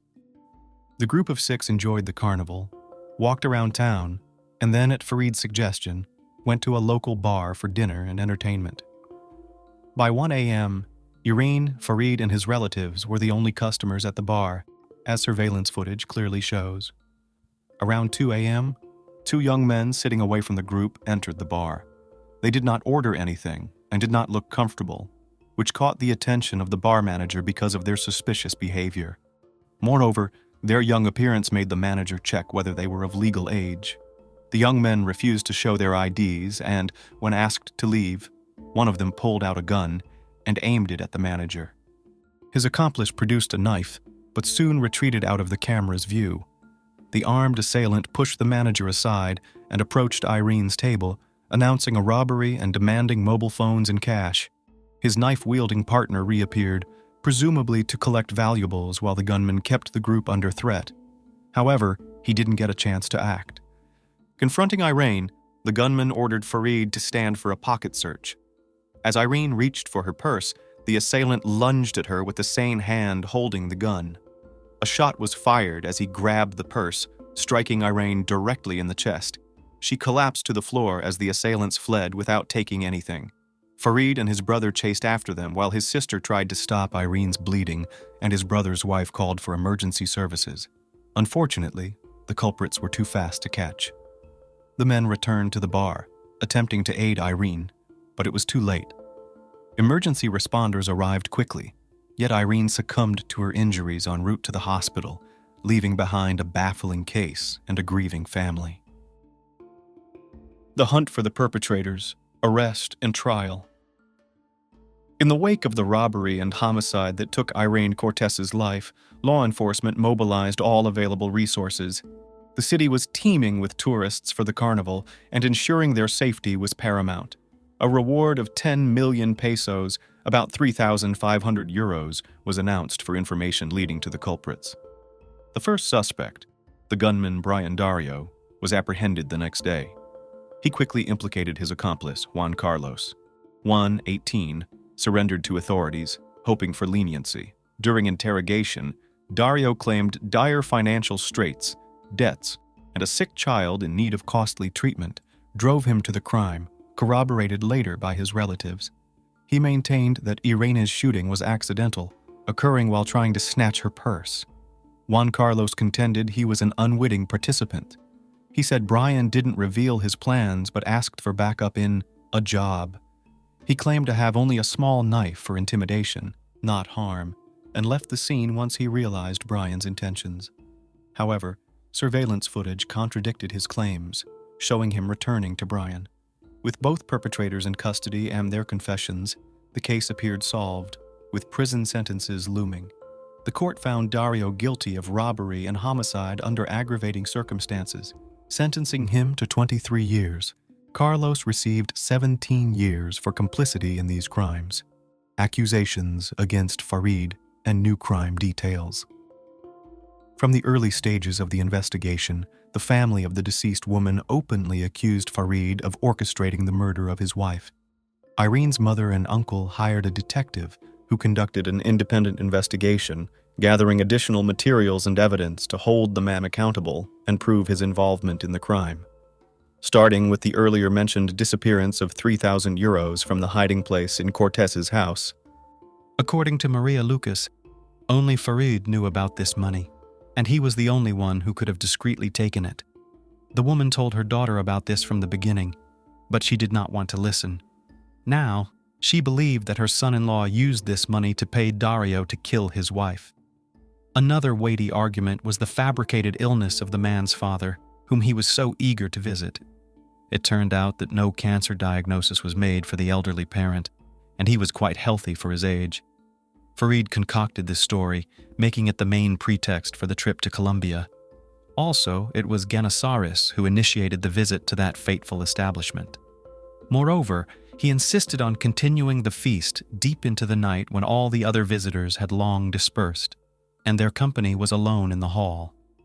Further, the detective conducted a detailed analysis of those very recordings from the cameras, giving an assessment of what was happening and making his own conclusions. He noticed that the criminals acted strangely. Juan was clearly scared and, most likely, really did not understand what was happening while Brian approached the company, came up to Farid and raised him, but did not directly threaten him with a gun. It looked like the men knew each other and acted cohesively. Then Farid, strangely, moved behind Irene, who was sitting at the table. When she reached into her bag to get her wallet, the criminal with the gun looked at the man as if waiting for a signal. It's hard to say exactly whether he received any kind of sign, as the victim and her husband were back to the camera. After the shot, the man chased the killer, but, in the expert's opinion, he deliberately let him escape. However, the latter statement can be considered controversial, as Brian was armed with a gun and Farid could reasonably fear for his life. Also in question was the man's behavior after his chosen one was declared dead. He willingly gave interviews to the arrived correspondents, talked about the details of what happened, and, at the same time, did not look too upset or depressed. Another important question: why, after the tragedy, did Genesaris call not Irene's mother, not her uncle, or any of the adult relatives, but dialed the number of her 14-year-old son to tell him about his mother's death? According to Maria Lucas, he wanted to personally inflict pain on the teenager, punishing him for not recognizing the stepfather's authority and treating him disrespectfully. The woman's uncle was the first to dare to give an interview in the press and openly talk about his suspicions and the results of the investigation. Pedro Lucas was sure that Farid planned the trip in advance, essentially luring Irene into a trap. The money stolen from her was used to pay for the services of a hired killer, and after her death, he planned to establish guardianship over the children and take over the business of his deceased wife. Farid's mother did not silently listen to her son being accused of a terrible crime and openly stood up for her offspring. The woman claimed that her offspring was madly in love with Irene and her children and would never harm her. However, in the end, the parent inadvertently let slip a phrase about the chosen one not having to cheat on Farid, as this greatly offended his pride. Also, an unpleasant detail emerged about Genesaris leaving Spain on fake documents, as he was not allowed to leave the country because he had recently been released from prison on parole. The man himself denied this information, stating that he left legally and Irene acted as his guarantor. Funeral. Without the widower. 12 days after the tragedy, Irene's body was returned to her native Spain. The funeral was conducted with a closed casket, as the remains had begun to decompose after such an extended period. Hundreds attended the funeral: family, friends, neighbors, and even those who didn't personally know Cortés, but had heard about the resonant story and wanted to express their condolences to the family. The only person missing from the farewell ceremony was Farid, who simply feared returning from Colombia, apprehensive of retribution. Farid claimed that the relatives of his late wife had repeatedly threatened him and his elderly mother. For this reason, before flying back to Spain, he intended to appeal to the authorities to ensure his safety. He sought a protective order to be able to attend the funeral, but his request was denied, and Genesaris decided not to take the risk. In turn, Farid filed a complaint in court against the relatives of his deceased wife, who, he alleged, hindered his return home. However, Maria and Pedro Lucas denied his claims, stating they were most interested in his return to face trial in Spain. Additional court proceedings. With new circumstances and accusations against Farid, an additional investigation and court proceedings were conducted. Dario and Carlos, already serving their sentences in a Colombian prison, were interrogated about their acquaintance with Genesaris and a possible premeditated conspiracy. However, Brian categorically denied this assumption. He continued to insist that the murder was an accidental result of a failed robbery attempt. He claimed he had never seen Farid before, let alone been hired as a hitman for his wife. The accusations indeed seemed to be grasping at straws, with no irrefutable evidence of premeditation or a contract killing, only assumptions and interpretations of the events on the recording. Dario also confessed that he was under the influence of alcohol and prohibited substances that evening, hence his poor recollection of the event's chronology. As for Carlos, he maintained that his friend did not involve him in his plans, and everything that happened in the bar was as shocking to him as it was to those they attacked. Blon appeared to be telling the truth, but Brian's words, who made the fatal shot, raised some doubts. Consider this. He failed to commit the robbery, ended up in prison, but his sick child still received the necessary expensive treatment. Brian claimed that kind-hearted people, learning about his motive, helped him. However, the Lucas family's lawyers tried to prove that the 3,000 euros stolen from Irene, which Farid paid for her murder, were spent on the treatment. Supposedly, Brian agreed to sacrifice himself and go to prison to save his child and secretly pass the money to his wife. This version, however, was never proven, returned to Spain. Only after obtaining a court order that guaranteed his safety did Genesaros decide to return to Spain. Several months had passed since the tragedy, and the media frenzy had subsided. Upon his return, Genesaros claimed to have brought investigation materials proving his innocence in his wife's murder. He cited his main reason for returning as a desire to care for the children he shared with Irene, who had been under the care of the deceased's relatives during his absence. 6 months later, Farid decided to give a major interview in which he revealed that he had lost virtually everything. He was jobless, his passport had been annulled, preventing him from leaving the country, and to add insult to injury, his friends had turned their backs on him, and the mother and uncle of his late wife forbade him from seeing his children. Genesaros repeatedly faced Maria and Pedro Lucas in court. He accused them of threatening him while they attempted to prove his involvement in Irene's murder. However, neither side could substantiate their claims. Ultimately, the children remained in the custody of their grandmother and uncle, and the widower was unable to claim any of his late wife's property. No matter what the past experience was, new relationships are a clean slate. They offer fresh emotions and stir excitement. One has every chance to succeed where they might have failed in a previous union. However, emerging infatuation not only carries romance but sometimes also big problems. When choosing a life partner, you surely do not know what baggage they carry behind them. It happens that along with newfound feelings, you inadvertently take on burdens that should have been avoided. An example of this can be the so-called love triangle, known for its sharply defined angles. Horrific discovery. On October 5, 2017, on the waterfront of the suburb of Fort Lauderdale, Florida, USA, law enforcement officers discovered the body of a man. The found body was wrapped in a tarpaulin, strapped with belts on both sides. This grim discovery was located at the bottom of a trash container of a local supermarket.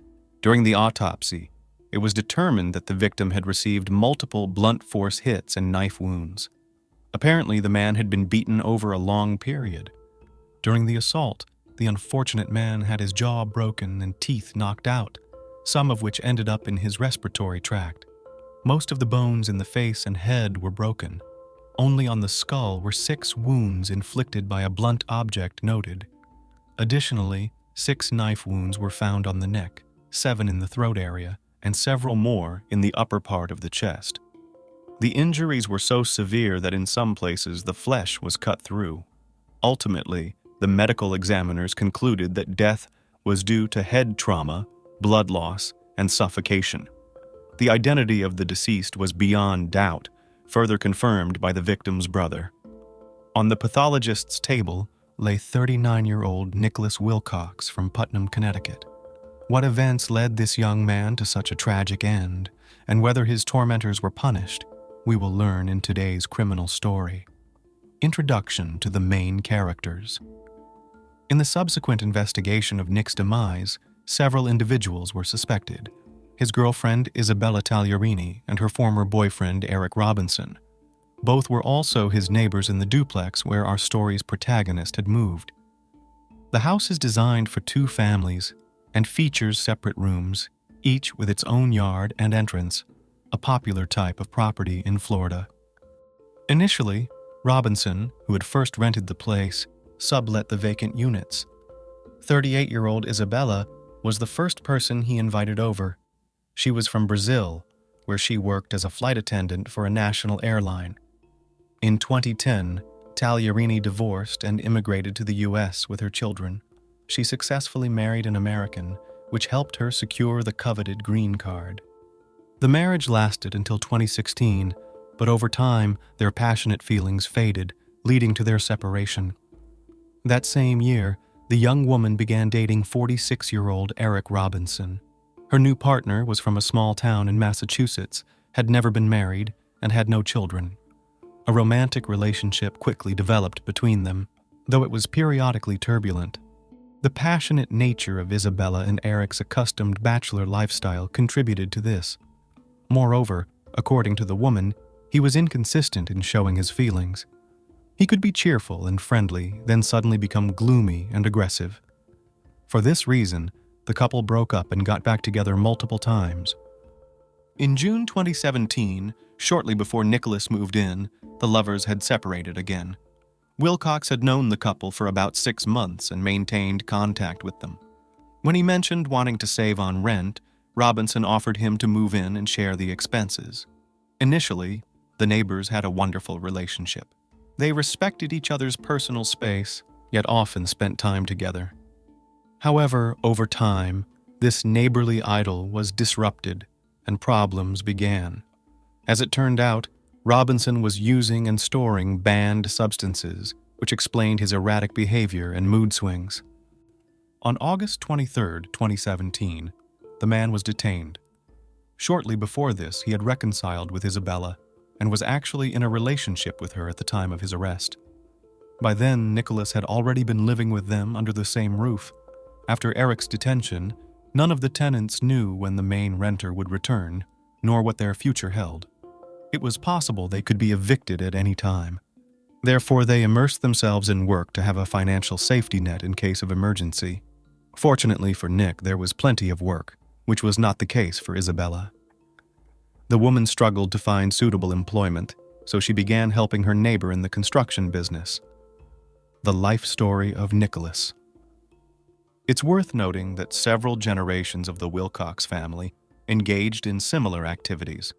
Nicholas's grandfather was a fisherman and built boats, and his father also dedicated his life to construction. Later, the main character joined the family business, becoming a roofer after graduating from school in 1996. Along with his older brother Donald, they acted as contractors, building their own client base.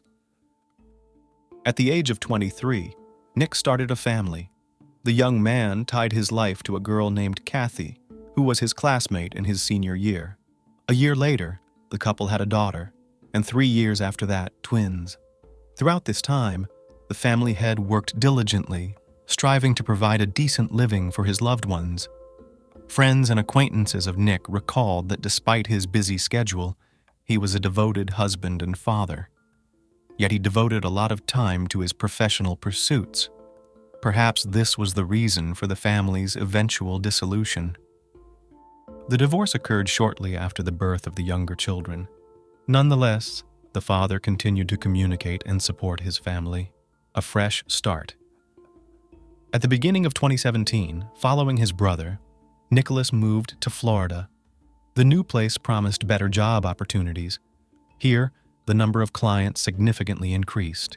Additionally, the chosen method of earning became non-seasonal. Almost all year round, the state enjoyed good weather, warm and sunny, which creates excellent conditions not only for living, but also for business development. Moreover, the Wilcox profession came in handy in the new location, where powerful hurricanes regularly swept through the coastal areas.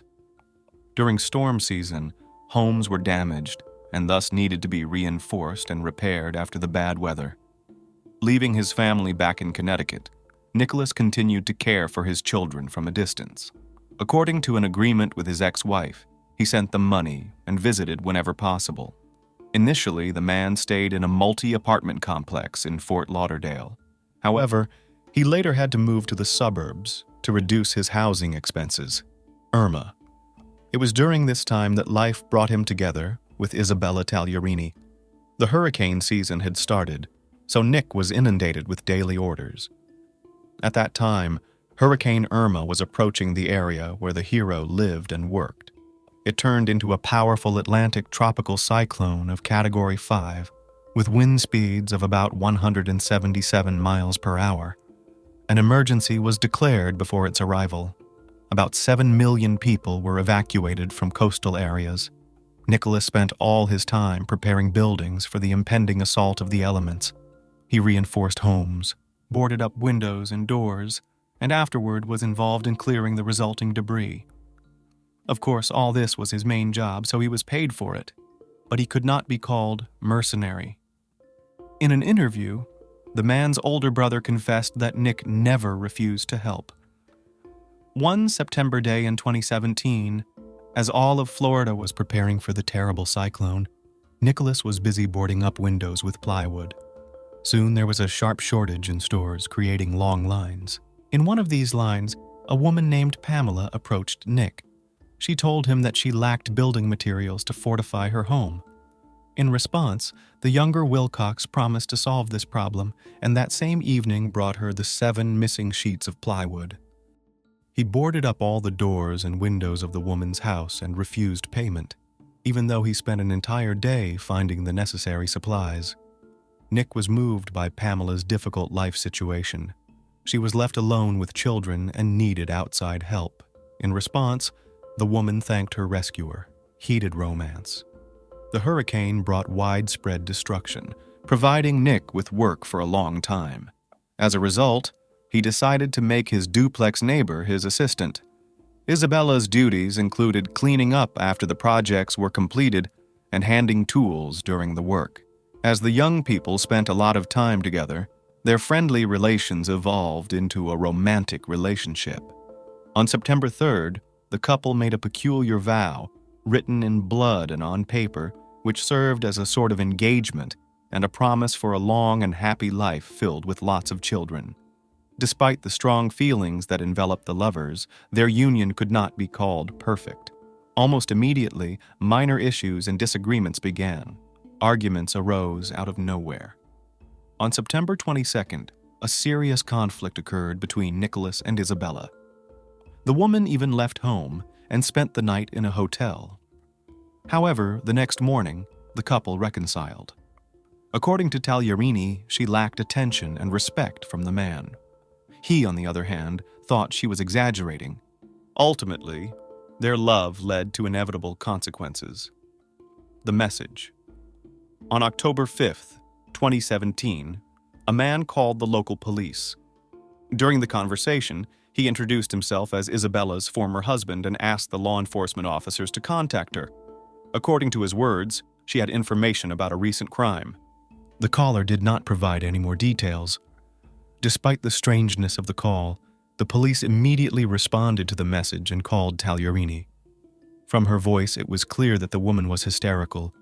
When asked by the police what had happened, she replied that everything was fine. The only thing that concerned her at that moment was a fight with her beloved man. She explained that he had left her and driven off in an unknown direction. However, when the police mentioned the call from her former husband, she immediately changed her tone. The woman began to cry and confessed that her beloved had not gone anywhere, but was dead. She also added that she knew where the body was located and was ready to show it. Crime scene.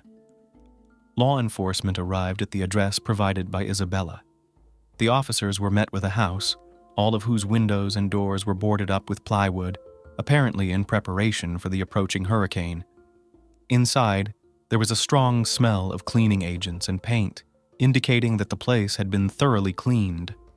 In one of the bedrooms, detectives noticed the walls and floor had been hastily and sloppily painted, likely in an attempt to cover something up rather than for a routine renovation.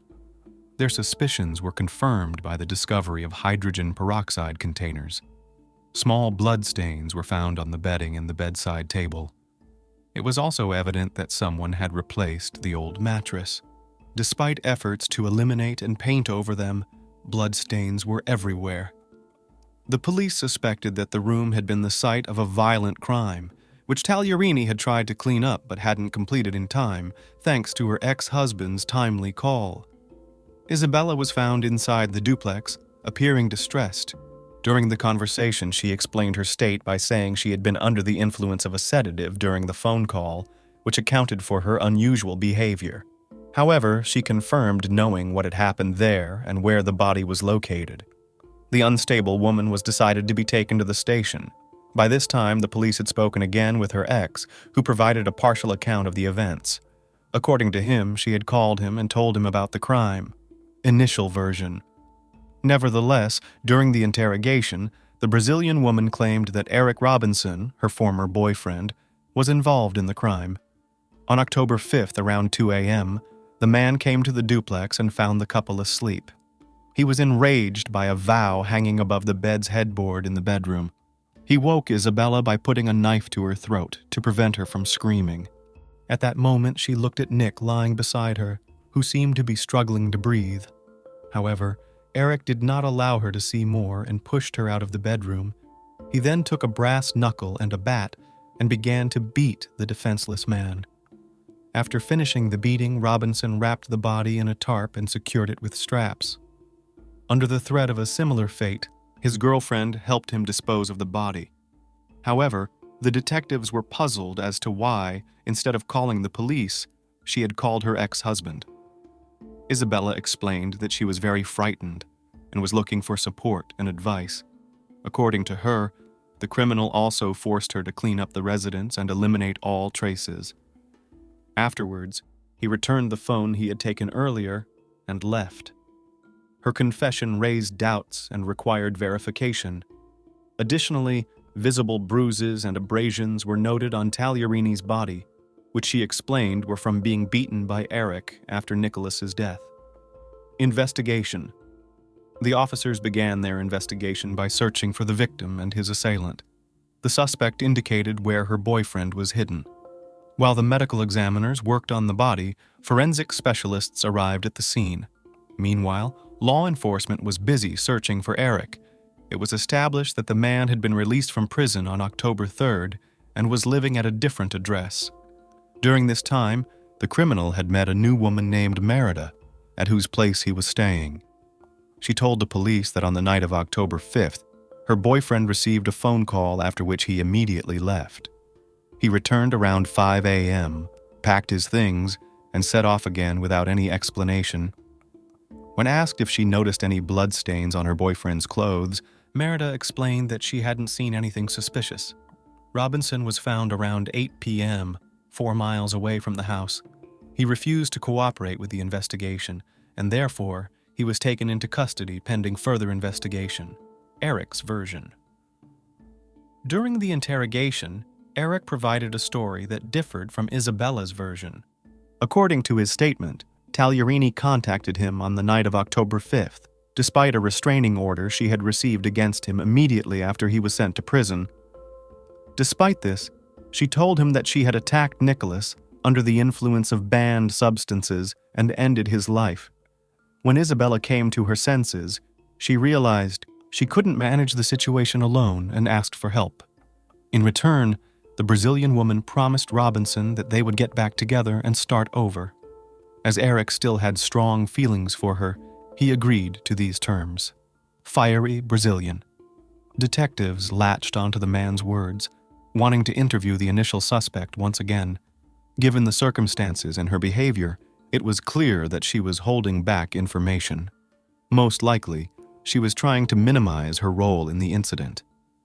Moreover, the investigation uncovered intriguing information. It turned out the woman was far from innocent and had been on the police radar multiple times. On September 22nd, when Nick and Isabella had a severe argument, it escalated beyond the confines of their room. Under the influence of Xanax and banned substances, She became enraged and destroyed some of her partner's belongings. Unfortunately, she also damaged his work vehicle. Consequently, the angered man felt compelled to contact the police. Moreover, she behaved so irrationally that he genuinely feared for his life. As known, the couple reconciled the following morning, and Nick withdrew his complaint. After this, investigators spoke with the suspect's ex-husband. He described Isabella as having an explosive personality and a fiery temperament. He also learned that during their argument, Wilcox had warned her. He threatened to contact immigration services if such incidents repeated. Nicholas informed her that he would give her a negative reference, which could impact her future significantly. For Tagliarini, the opportunity to live in the U.S. was paramount, so the fear of deportation was catastrophic.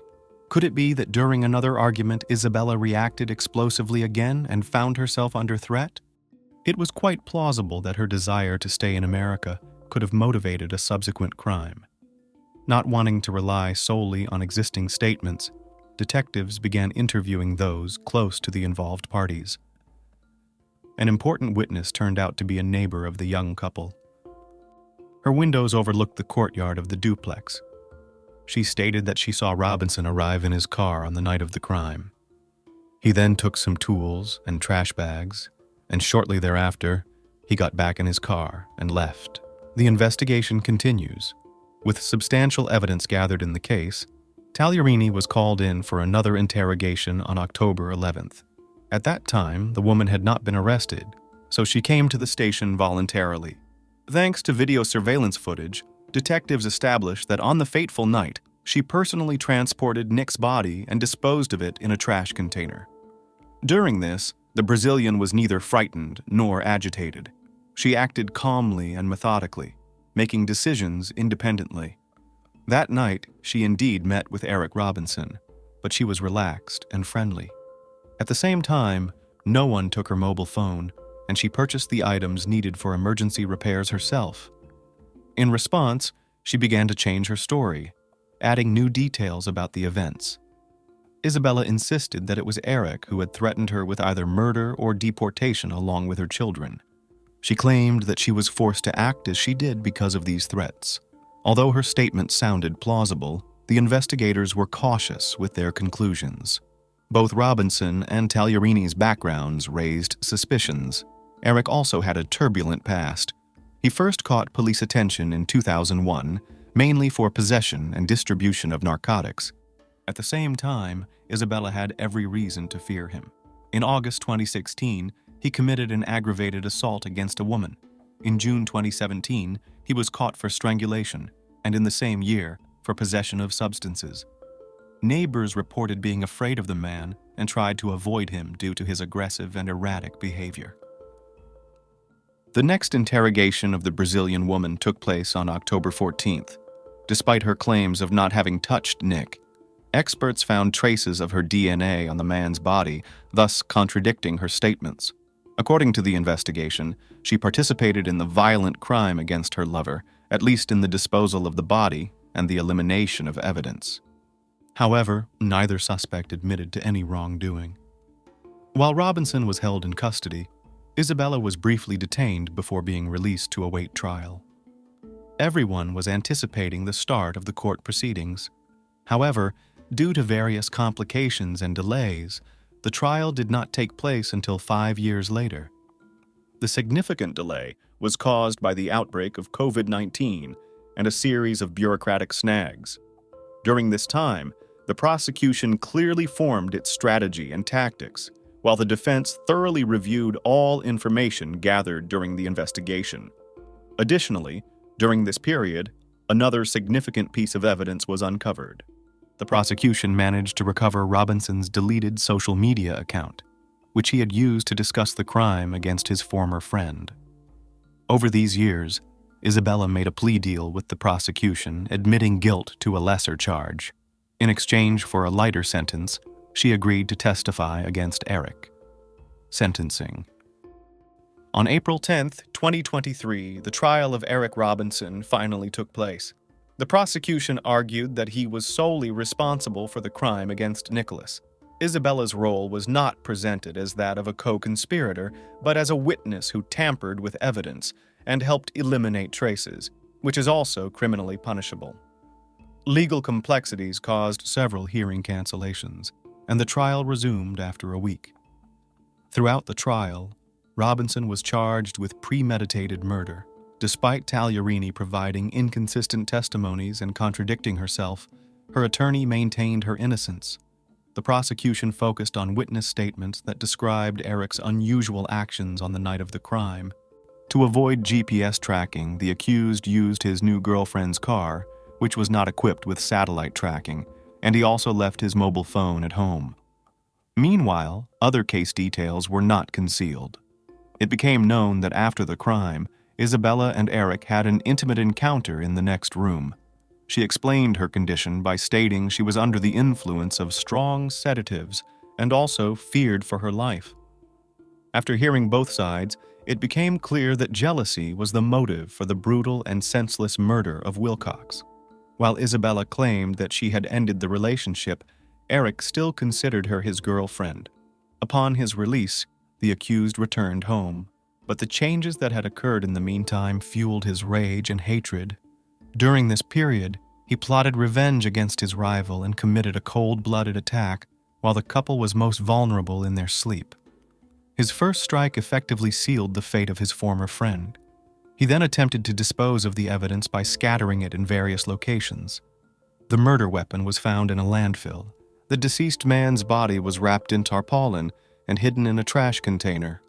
Afterwards, Isabella painted over blood-splattered walls and cleaned the area. Throughout these actions, Eric communicated with Isabella and directed her actions. Eventually, 51-year-old Robinson was sentenced to life imprisonment without the possibility of parole for second-degree murder. Isabella Tagliarini was found guilty of aiding the criminal, but threats and coercion were considered mitigating circumstances. She received a suspended sentence and is on probation until 2026. Remarkably, the convicted woman was indeed ready to do anything for U.S. citizenship. It was revealed that 10 days after Robinson was incarcerated, the parties signed another pledge. In it, Eric promised to marry Isabella, but he did not manage to do so. She was prepared to marry him shortly after he dealt with her lover. It appears that this unprincipled woman is indifferent about whom she marries. The main thing is to maintain her status. All men Isabella Tagliarini has been involved with were used for her selfish purposes and, in one way or another, were inclined toward marriage. Apparently, for her, nothing is more important than American citizenship, even if it comes at any price. To summarize this story, one might say, opportunity in life isn't singular, but life itself is. Unfortunately, some characters in this tale never realized this, while others did but much too late. Another mysterious story took us to Namyangju City in South Korea. On June 6, 2006, 29-year-old student Lee Yoon-hee disappeared without a trace. It would seem that nothing is unusual. People often disappear. However, this case is still stirring the minds of the public. Many people to this day continue to argue and put forward their own versions of what happened. Disappearance. For the first time about the fact that the girl disappeared, spoke on June 7th. The alarm was raised by her friends and classmates. Lee did not come to the university for the last classes, which was very unlike her. She was a responsible and efficient student and had never missed a class before. After studying, Lee's friend Min wanted to check on her and went to her house. However, after ringing the doorbell, no one opened the door. Then she didn't bother and left. Later in an interview, the girl admitted that she decided that Yoon-hee wanted to be alone and had a day off. It so happened that her acquaintance had been haunted by a series of troubles lately. Therefore, it was possible that she needed time to get away. However, on June 8th, she didn't show up again. This time, Min went with Kim, Lee's friend, and 2 other guys to the missing person's house. There was no other way to contact her. It so happened that a week before the described events, the main character's purse was stolen, and together with her purse, Idaho card and cell phone. When young people knocked on the door, the dog reacted to the noise from inside. The dog barked loudly, but there was no response from the owner. Since Yoon-hee's door had a digital lock, only someone who knew the code could open it. No one present had such information, so Min called the older sister of the wanted woman. But unfortunately, she hadn't heard from her sister and didn't know the code to the door. All this only added to the excitement. Eventually, it was decided to contact the police. Law enforcement officers contacted the owner of the apartment and asked him to come to open the door. Upon entering the student's residence, everyone immediately smelled a foul odor. Life story. Lee Yoon-hee was a pretty and colorful girl. She originally studied fine arts and statistics at a women's university in Seoul. However, after graduation, she realized that she had chosen the wrong path. Since childhood, the protagonist loved animals, and even as an adult has 2 dogs for which she took care of with pleasure. Along with the craving for art, she liked to watch documentaries about nature, visit zoos, farms, and animal shelters. Therefore, having received a diploma, she was not afraid to start from the beginning and finally decided. At the age of 25, the girl decided to connect life with veterinary medicine. Parents did not immediately support their daughter. The traditional family believed that at such an age, it was time for her to get married and have children. However, Lee was a modern girl, so she wanted to build a career for a start. Therefore, in 2003, she entered the higher school of veterinary medicine. The new specialty liked the student and was given easily. At the same time, in order to be independent, she began to work part-time.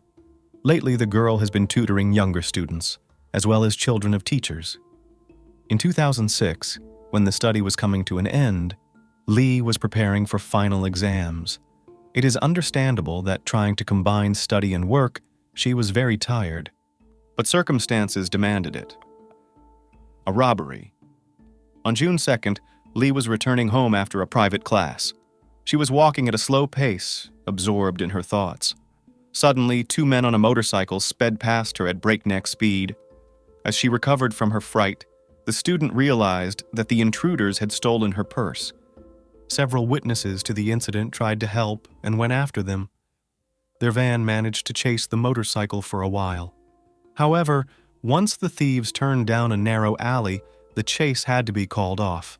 The culprits were not punished, and Yoon-hee was left without her important belongings. After that, she warned everyone she knew that she would be out of touch for a while. The girl was so upset that she told her friend, "I can't believe the world can be such a horrible place." However, at that moment, she didn't know even half of what she was going to experience. The situation at Lee's apartment.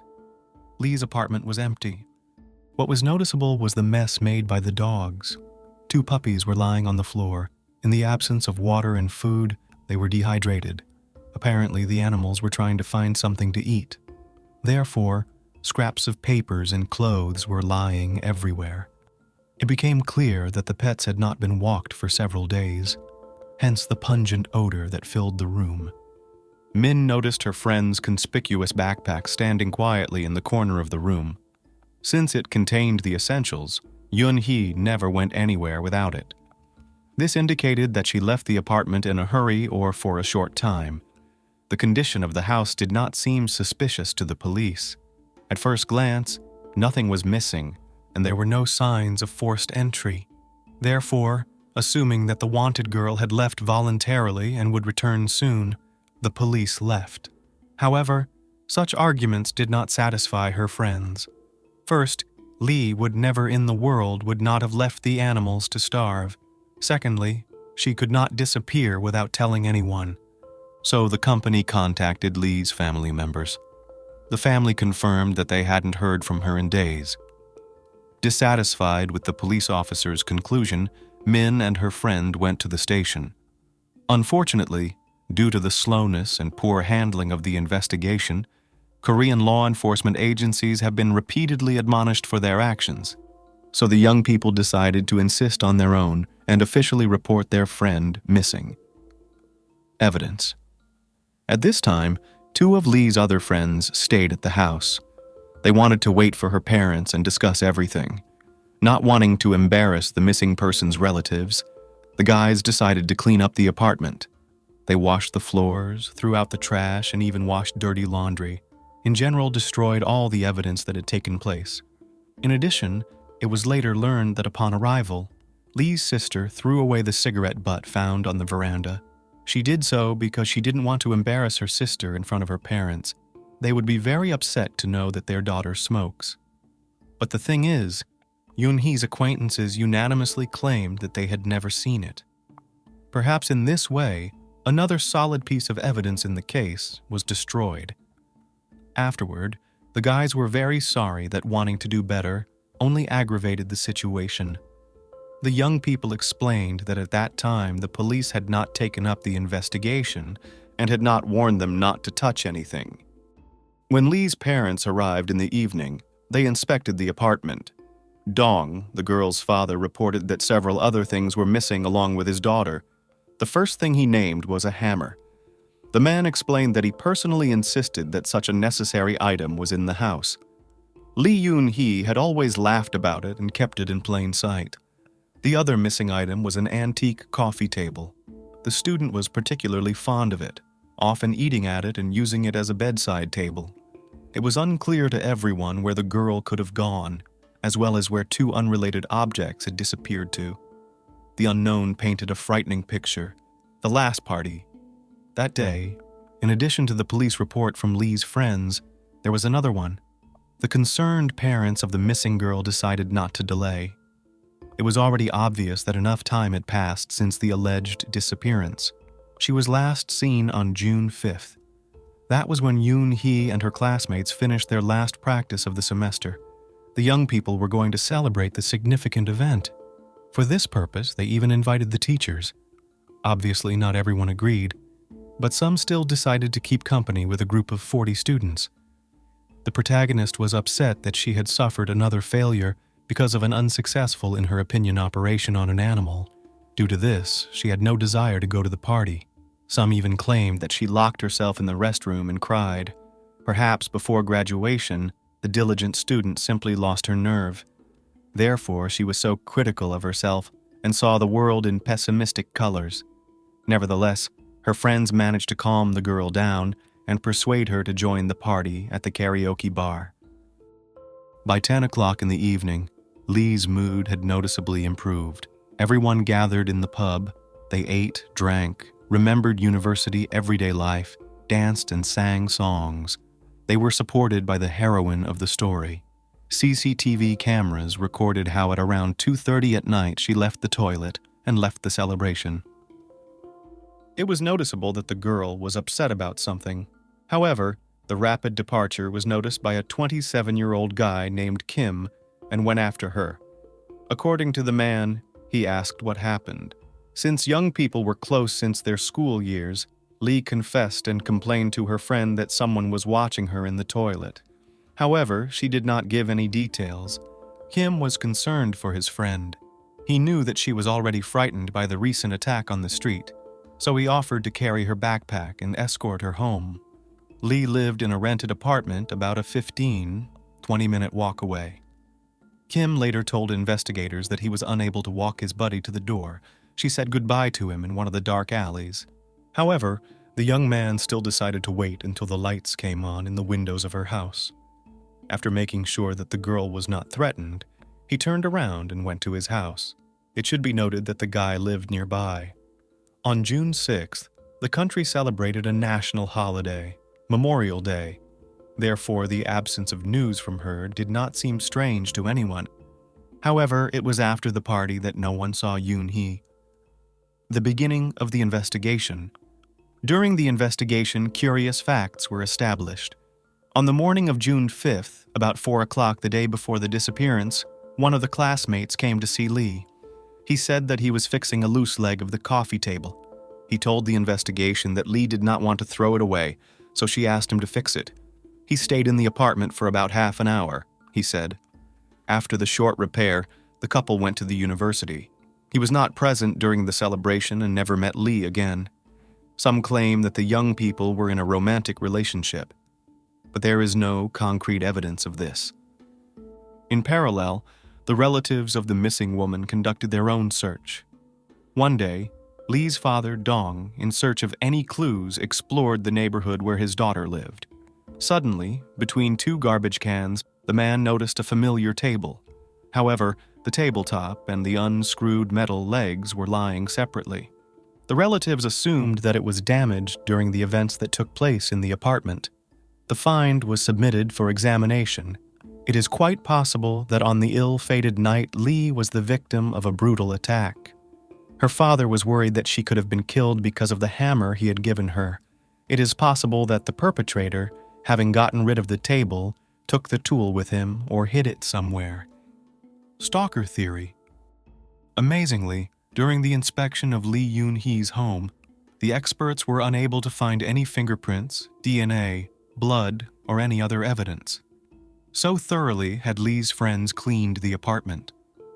Therefore, the police decided to resort to searching for eyewitnesses. Since the walls of the apartment building were quite thin, someone could surely hear something. However, none of the girls' neighbors reported anything unusual. Many of the residents refused to engage in any conversation at all. At the same time, one elderly woman said that a few days before Lee's disappearance, she herself had been harassed. Someone, presumably a man, followed her to her front door and then stopped. The woman decided that opening the door would give a chance for an attack, so she turned sharply and came face to face with the stalker.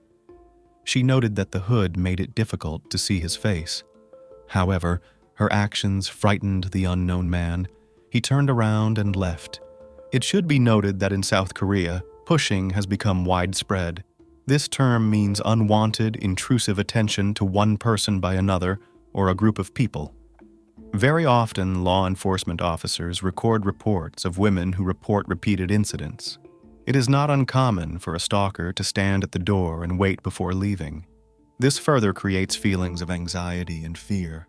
Often, sexual offenses are triggered by stalking. Therefore, on October 20th, 2022, a law came into effect that made stalking a crime. The sanction of the article provides for imprisonment for up to 3 years. Previously, it was qualified as a misdemeanor and punishable by a fine of $70. Some believe that a similar situation could have happened to our heroine. However, her case could end tragically. Later, this version found confirmation. In the house across the street, there is an apartment from which there is a clear view of Lee's windows. Whoever lived there could unobstructedly observe her actions. During the investigation, it turned out that the premises had been empty for a long time. However, an inspection revealed several empty cigarette packs and used tissues. Unfortunately, the DNA extracted was not suitable for examination. Nevertheless, it indicated that someone had visited the apartment periodically and stood at the window. The investigation is ongoing. Detectives interviewed all the party participants. Unfortunately, none of them knew what had happened to the girl during the celebration, much less after it. Except, perhaps, Kim, who escorted her friend to the alley and waited until she went home. The sincerity of 21 people was tested on a lie detector. All of the subjects passed. But it is still worth noting that this method is not always reliable. However, the polygraph has been used in the country since 1950 and is trustworthy. In addition, task forces with search dogs searched the entire city, as well as the nearest mountains. Volunteers put up tens of thousands of flyers asking for any information. Later, Lee's parents sold all their property and offered 10 million won for information about their daughter's whereabouts. However, all was in vain. A new lead. The missing girl's family and acquaintances wanted to believe that she would return alive. Perhaps because of the stress of her experience, Yoon-hee decided to disappear for a while, forgetting her responsibilities to her parents and the pets she left at home. Maybe she's the one who threw away her favorite but broken table and her unwanted hammer. And there would be an innocent explanation for the dried napkins in the apartment across the street. But that last hope vanished as soon as the cybercrime experts got involved. They scrutinized Lee's computer and recovered the deleted files. Some gruesome details emerged.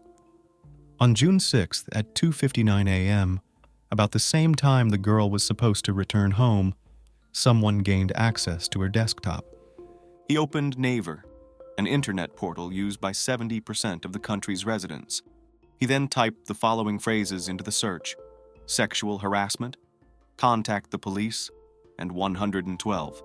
The work session ended at 3:02 a.m. The computer itself was manually shut down at 4:21 a.m. Specialists assumed that the missing student came home and sat down at the computer. Based on searches, she was sexually harassed at a party or on her way home. And since she didn't have a phone, she looked for a way to report it online. However, after 3 minutes, her actions were interrupted by someone. Experts also found out that on June 8th, between 3:15 in the afternoon and 5:21 in the afternoon, someone turned on the girl's computer again.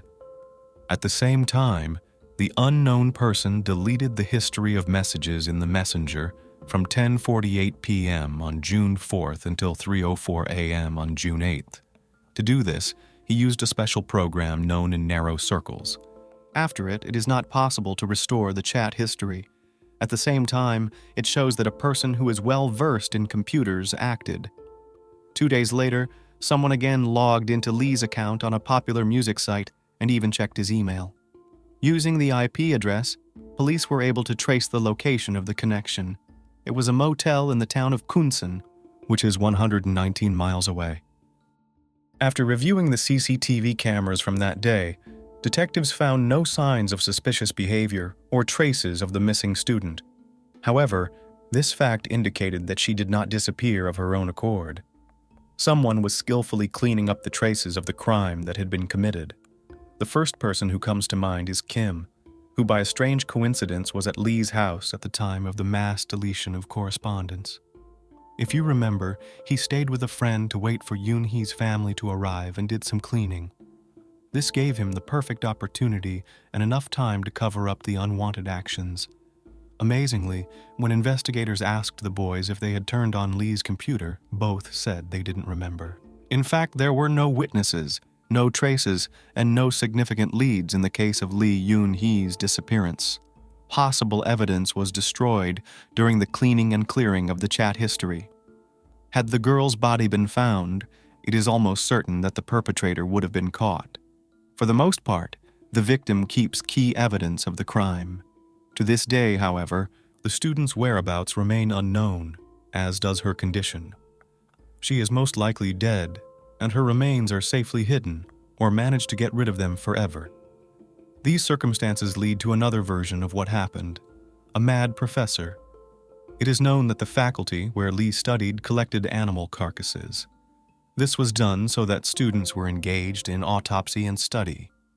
At the end of the study, the remains were collected and sent by the agency to a special incinerator. Before this, the biomass was packed in specialized bags. According to the company's rules, the collectors were not allowed to look into them. It should be noted that the sight is unpleasant, so they would not do it themselves. Approximately 88 pounds of animal remains are placed in the incinerator daily. However, investigators learned that 2 days after Yoon-hee's disappearance, about 242 pounds were incinerated. In other words, much more than usual. The educational institution worked on different animals: dogs, cats, pigs, and cows. However, according to the records of June 8th, there were no large animals. The dilemma arises: what else was burned that day? Could the extra weight have belonged to the missing student's body as well as other evidence? Unfortunately, this question remains unanswered. It was not possible to conduct a genetic examination, as all the ashes were destroyed. Assuming that Lee's body was indeed burned, it means that it was done by someone who killed her and had access to the room. For example, one of the faculty members, Professor Moon, was of great interest, the same man whose children Lee was studying with when her purse was stolen. During the interrogations, several people reported that Moon sometimes showed attention to a beautiful student. He openly flirted with her, unashamed of his status and age. The man was also present during the celebrations at that party and tried to sit next to Lee. But she moved away from him, calling him a creep. It was obvious that she was not accepting his advances. Initially, Moon said he left the event early and was home around 2 a.m. Then, when other detectives noticed that he had left after Lee, he changed his statement. It is quite possible that the professor molested her and then stalked her. Afraid of ruining his reputation, he may have silenced Yoon-hee. It's possible that he followed her that night, then broke into her apartment and killed her. Then he moved the body to the crematorium. He could also have taken the student to the campus by force and burned her alive. Either way, there's a lot of speculation. On the one hand, a stranger obsessed with Lee. He could have stolen her purse to get his hands on the object of his adoration and watched from the apartment across the street before or after the event. It is possible that it was he who attacked, kidnapped, or killed the poor girl. On the other hand, there are a lot of questions about her buddy Kim. Dong stated that there was a suspect they were sure of and pointed him out. There's no video footage of the young men walking home together after the party. Also, no one present saw Lee and Kim leave. It's hard to believe that the girl didn't want to be escorted all the way to the door and said goodbye in an alley at night. Everyone knows that the guy has been in love with her since high school. There is an opinion that he even went to university because of her. At the same time, Lee sincerely trusted him and loved him in her own way, accepted his gifts, spent time with him. However, Lee's feelings were not what he would have wanted. Many joked that Kim became her third puppy. Later, one important detail came to light. It turns out that the young man knew the code from the door of the beloved. In her absence, he repeatedly came to the apartment, looked after the dogs. However, he did not tell about it, so as not to defame the girl in the eyes of others. By our standards, South Korea is still a rather strict country. At the same time, it looks suspicious. His motive could have been simple jealousy. He could have snapped when he found out Lee had a boyfriend. He may have secretly followed her and then went up to her apartment. There was an argument during which Kim broke the coffee table and took his girlfriend's life. He then decided to stay behind to clean up the crime scene. At the same time, no charges were brought against him. Moreover, in an interview, the lead detective hinted that he didn't think the guy was involved in the crime, and despite popular belief, the most likely suspect is Professor Moon. The man could have used his official position to lure a student he liked into the lab and do something terrible to her. As of 2017, Kim was married, had children, and his own business.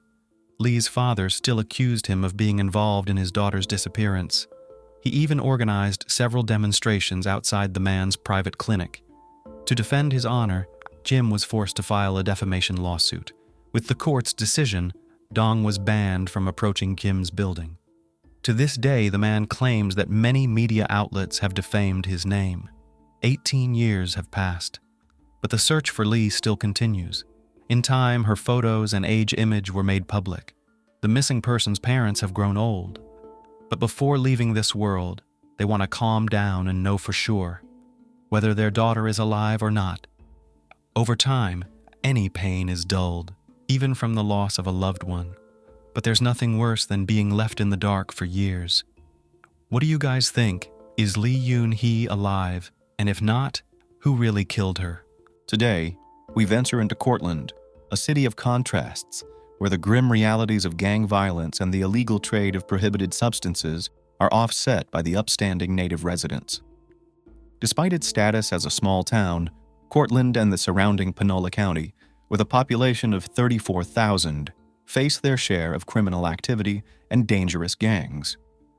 Regular shootouts and arrests of those involved in illegal trade are commonplace. This negative environment played a pivotal role in our story. On December 6, 2014, at 20:09, emergency services received a report of a vehicle fire on a rural road. The first firefighters to arrive at the scene encountered a blazing Kia Rio and immediately began extinguishing the flames. Inside the car was a hellish scene, with black smoke billowing upwards rapidly. As the rescuers doused the vehicle with foam, they accidentally noticed a dark figure slowly emerging from the nearby underbrush. The silhouette resembled either a young woman or a child. The victim was severely burned and looked like a living corpse. As the figure approached, the firefighters saw it was a young woman, dressed only in her underwear, covered in burns from head to toe. She approached them and asked for help. The unfortunate woman was completely burned. Her clothes had been incinerated, her skin was melting and slowly dripping downwards, and her entire body was bleeding. Her hair had turned into a charred lump of ash. Her face was black with soot. A rescuer wrapped her blistered body in a blanket and laid her on the ground. As they waited for the emergency medical services crew, the firefighters did not leave her side. The young woman, barely moving her lips, tried to utter individual words, which were indiscernible to those around. Considering her condition, she could not speak clearly, but several emergency responders still managed to hear the names Eric or Derek when she was asked who had attacked her. She was airlifted from a small rural town to a hospital in Memphis. However, after sustaining about 93% burns to her body, the young woman passed away 4 hours later. The victim was 19-year-old local resident Jessica Lane Chambers. Jessica grew up in Cortland, living with her mother across the street from her grandmother, while her father and stepmother lived further down the street.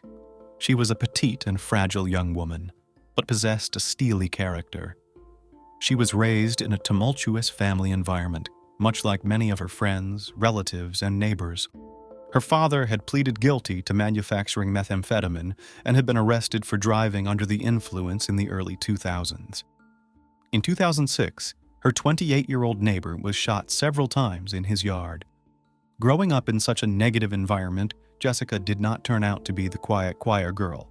She smoked, quarreled with her parents, had unstable relationships with boyfriends who had legal troubles, and as her family knew, sometimes acted out violently during disputes. Jessica's behavior became more pronounced at 17, following the death of her older brother Alan in a car accident in 2012. She moved out of her mother's home for several months after her mother disapproved of Jessica's new boyfriend. Her childhood was challenging. Her father spent some time in prison, but by 2014, he had been released and was working as a mechanic at the local sheriff's department. Jessica was not afraid to break the law. Occasionally, she sold illegal substances and was affiliated with local gangs.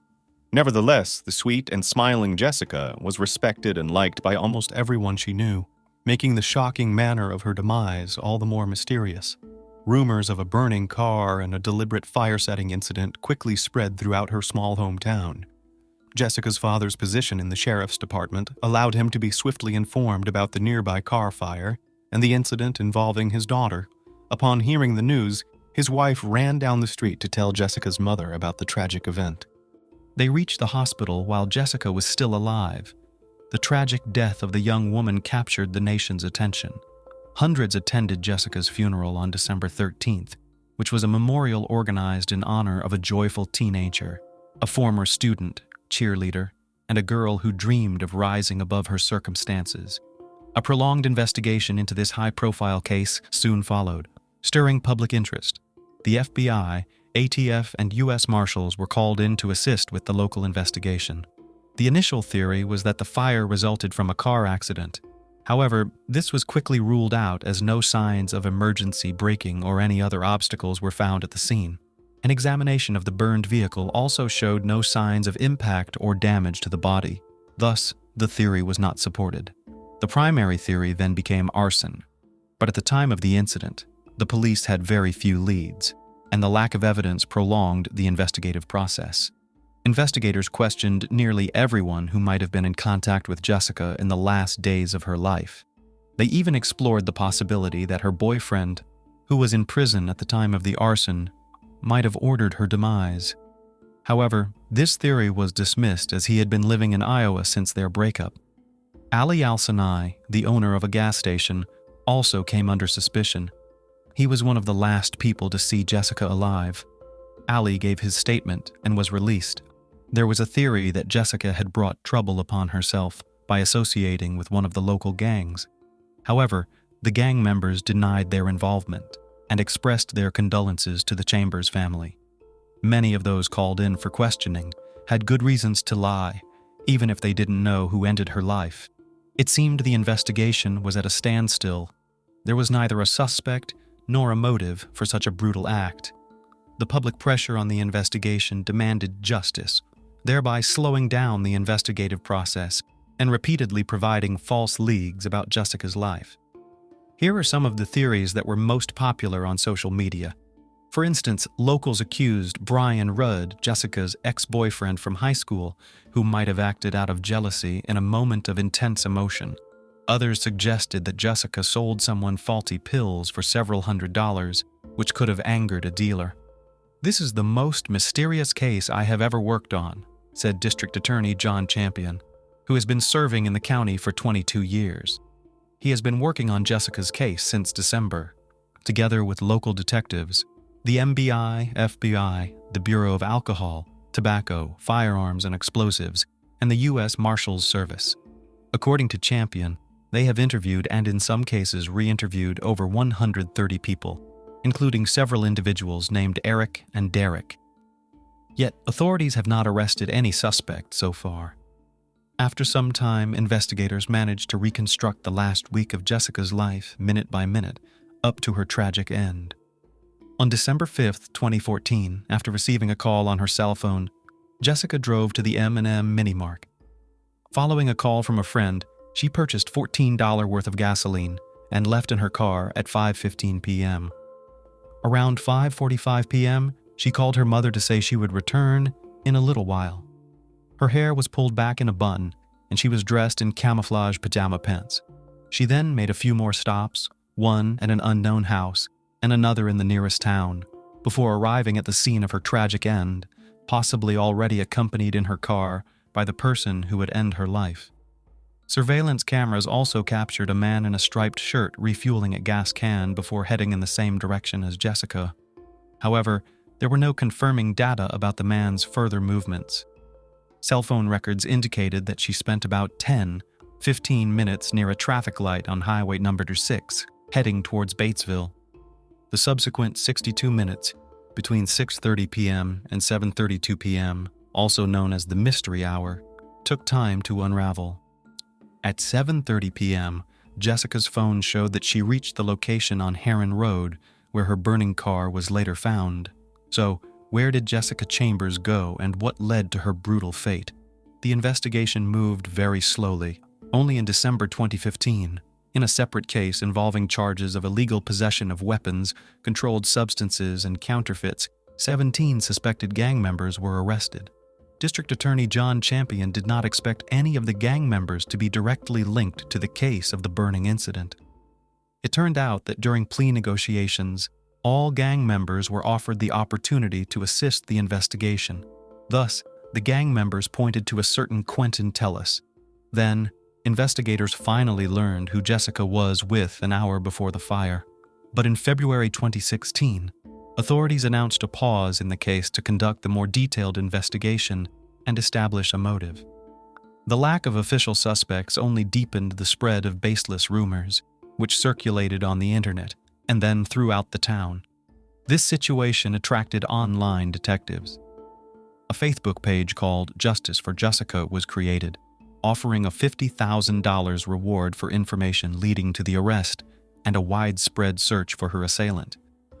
Rumors also circulated online that Jessica, who had previously dated African American men, had been targeted by white supremacists for her involvement in interracial relationships.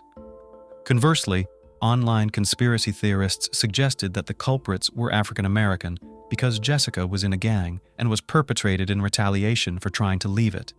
However, none of these theories received official confirmation. The investigation became particularly interested in the figure of Quentin Tellis. After revisiting social media and Jessica's cell phone, they identified whom the young cheerleader had been communicating with in the last hours of her life. During the first interrogation, 29-year-old Quentin Tellis recounted that the meeting, which had been arranged by text message, was the only time they met, and he did not know her well, merely asking for a ride home. However, with more comprehensive information than presenting all the messages, Tellis was arrested on charges of ending Jessica Chambers' life through arson. Text messages reveal that Tellis repeatedly sent Jessica requests of a very intimate nature. On the day of the tragedy, Jessica texted Quentin at 9:02 a.m. to tell him she had just woken up, and he replied a few minutes later that he had as well. At 10:09 a.m., Tellis texted Chambers, "I'm ready," shortly after she stopped at the M&M gas station. She was captured on surveillance footage, leaving the M&M a few minutes later, presumably to pick up Tellus. Afterwards, they picked up one of Jessica's friends. Around 10:49 a.m., Jessica dropped Quentin off. Later, around 2:03 p.m., Tellus began messaging Jessica again, this time explicitly asking for some love.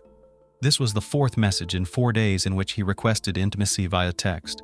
Other deleted texts were recovered, including messages like "I'm excited" and "Come lie with me," which Jessica left unanswered. The passenger seat in Jessica Chambers' burned car was pushed back, a position typical for intimate activities in a car. Prosecutors argued that this was evidence that the two were engaged in, or at least attempting, intimacy that tragic evening. On February 24th, Tellus was charged with ending Jessica's life and arson. It took the investigation considerable time to build the case. The first trial in the Jessica Chambers case began in 2017 in Batesville, Mississippi, about 50 miles south of Memphis. The trial was highly publicized with strict security measures in place. Jurors were sequestered and spectators were screened with metal detectors before entering the courtroom. Prosecutor John Champion warned the jurors that they would see disturbing images of the burned Jessica Chambers and hear testimony from about 35 witnesses. Investigators stated that Jessica met Quentin Tellus around Thanksgiving in November 2014. He was 7 years her senior and had attended the same high school before she enrolled there. In October of that same year, he had been released from prison, where he had served time for burglary. FBI agent Dustin Blount testified during the first trial. He met Jessica through a friend at a gas station in Cortland, Mississippi. They spent a lot of time driving around together on multiple occasions. He went as far as to say that they had been intimate. He stated that they had been in the passenger seat, detailing further that the passenger seat was reclined back and he was sitting in the passenger seat with Jessica Chambers sitting on him. In court, John Champion said, "There was a series of text messages between them, even on the day of her demise, in which he requested intimacy. The front seat in the burned car was adjusted downward as Tellus had described during their previous encounter." Champion claimed that Tellus attempted to end her life by strangulation, then, thinking she was deceased, doused her with gasoline and set her alight. A friend of Jessica, who testified, indicated that the three of them had ridden in Jessica's car the day before the incident. Later, Tellus confessed to investigators that he saw Jessica that night, and they went to a fast food restaurant together. Various friends he claimed to have been with when the fire started could not confirm his alibi. He then appeared on a store surveillance camera several miles away, where he was purchasing a phone card for a friend who lived in Louisiana. Tellus did not testify in his own defense at the trial. A central element of the defense was the fact that several emergency responders at the scene of the tragedy reported hearing Jessica utter the name Eric or Derek. Ultimately, 2 jurors reacted to the fact that Quentin Tellus's name sounded nothing like Eric or Derek. Panola County District Attorney John Champion pointed to text messages in which Tellus repeatedly requested intimacy from Chambers. "You will see text messages between them where Quentin is consistently asking Jessica for intimacy, and she is consistently denying him," Champion testified at the first trial. It was proven that there was a series of text messages, even on the day of her death, where he was requesting intimacy from her. Also, FBI agent Dustin Blount shared that during questioning, Tellus admitted to deleting Jessica's contact information and all their text messages from his phone soon after her demise. When asked why, Quentin calmly responded, "I wasn't scared, but once we found out who it was, who had passed there, I just deleted my contact with her, because I didn't want to have a deceased person in my phone, a number in my phone that just wouldn't be used anymore." At the first trial, FBI agent Dustin Blount demonstrated that Tellus and Chambers met through a friend at a gas station in their small hometown of Cortland. "They drove around together a lot, many times," said Agent Blount, who recalled interrogating Tellus. He went so far as to say that they had been intimate at some point. Agent Blount, who spoke with Tellus at his home 11 days after Jessica's passing, asked Tellus to describe the intimate encounter and pinpoint where it occurred. Tellus indicated a driveway south of the house he shared with his mother. Back in December 2014, he lived with his mother in a trailer up the road from the convenience store where Jessica Chambers was last seen before the fire. His DNA was found on the woman's keys, and his cell phone records placed him at that location on the night in question. However, Quentin Tellis continued to maintain his innocence. Defense attorney Darla Palmer, in her opening statement, urged the jurors to disregard the cell phone location evidence, which she argued could not prove that Tellis and Chambers were at the same place. Quentin has always maintained his innocence, telling police in the interrogation room, even after being threatened with capital punishment if it went to trial, "I've told the truth. I did not end Jessica's life. I don't have it in my heart to end anyone's life." His family claims that the police are merely looking for someone to blame in a case that has become a highly charged racial issue since Tellis, who is African American, was arrested for the death of the attractive white cheerleader. Investigators looked for connections to other recent fires in Mississippi, Louisiana, and Alabama. Jessica was a white woman who dated African American men, and she wasn't the first white woman attacked over interracial relationships, but they say they found no links. "I can't tell you how many different theories we've considered," said Champion. "Typically, law enforcement can quickly identify suspects in a homicide through street informants, interviewing witnesses, but no matter how much we've cooperated with people, listening to testimonies, taking DNA swabs, conducting polygraph tests, we haven't come any closer to an arrest." The first trial in 2017 ended in a mistrial due to confusion related to the jury instructions. They stated that a guilty verdict must be unanimous, but did not explicitly say the same for a not guilty verdict. Officials noted that the jurors apparently decided that since they could not unanimously agree on Tellis's guilt, this implied his innocence. By the time of the retrial in 2018, Quentin Tellis was under investigation in Louisiana for the end of life of student Ming Chen Xiao, as well as for the illegal use of a stolen bank card. In May 2019, he was charged with second-degree murder in connection with Xiao's demise. The second trial was notably challenging. Jurors were shown a photo of Jessica Chambers, which firefighter Cole had taken upon arriving at the scene. Cole shared that the image of Chambers, her lips blackened with soot, haunted her, and she told jurors, "I see this photo I took every morning and every night." A veteran firefighter stated that he had never seen a victim with such severe burns when he found the young woman lying on the ground, barely able to speak, after she had been deliberately set on fire. She was sitting on a blanket. Her hair was singed, soot around her nose and mouth, blisters all over her body. Cole, the Panola County Director of Emergency Operations, told the jurors, "I sat and held her hand. That's all I could do," said firefighter Cole Haley, holding back tears. "I told her, 'Sweetheart, it's going to be okay.' And she replied, 'I'm going to die.' At that moment, I lay down beside her," Haley recounted. "Her skin was hanging from her lips and her nose," testified paramedic Bradley Dixon. "Her eyelashes and eyebrows were gone. The hair on her head was a warm, matted clump." Testimonies at the second hearing also included a woman named Sherry Flowers, who had not appeared at the first trial of Tellis, but told investigators during questioning that she had picked up a hitchhiker on the night Jessica Chambers was tragically ended. Sherry Flowers did not recognize Tellis in court and agreed with the prosecutor that she did not know whom she had picked up. However, she told the court that a man flagged her down and she stopped because she thought it was her cousin.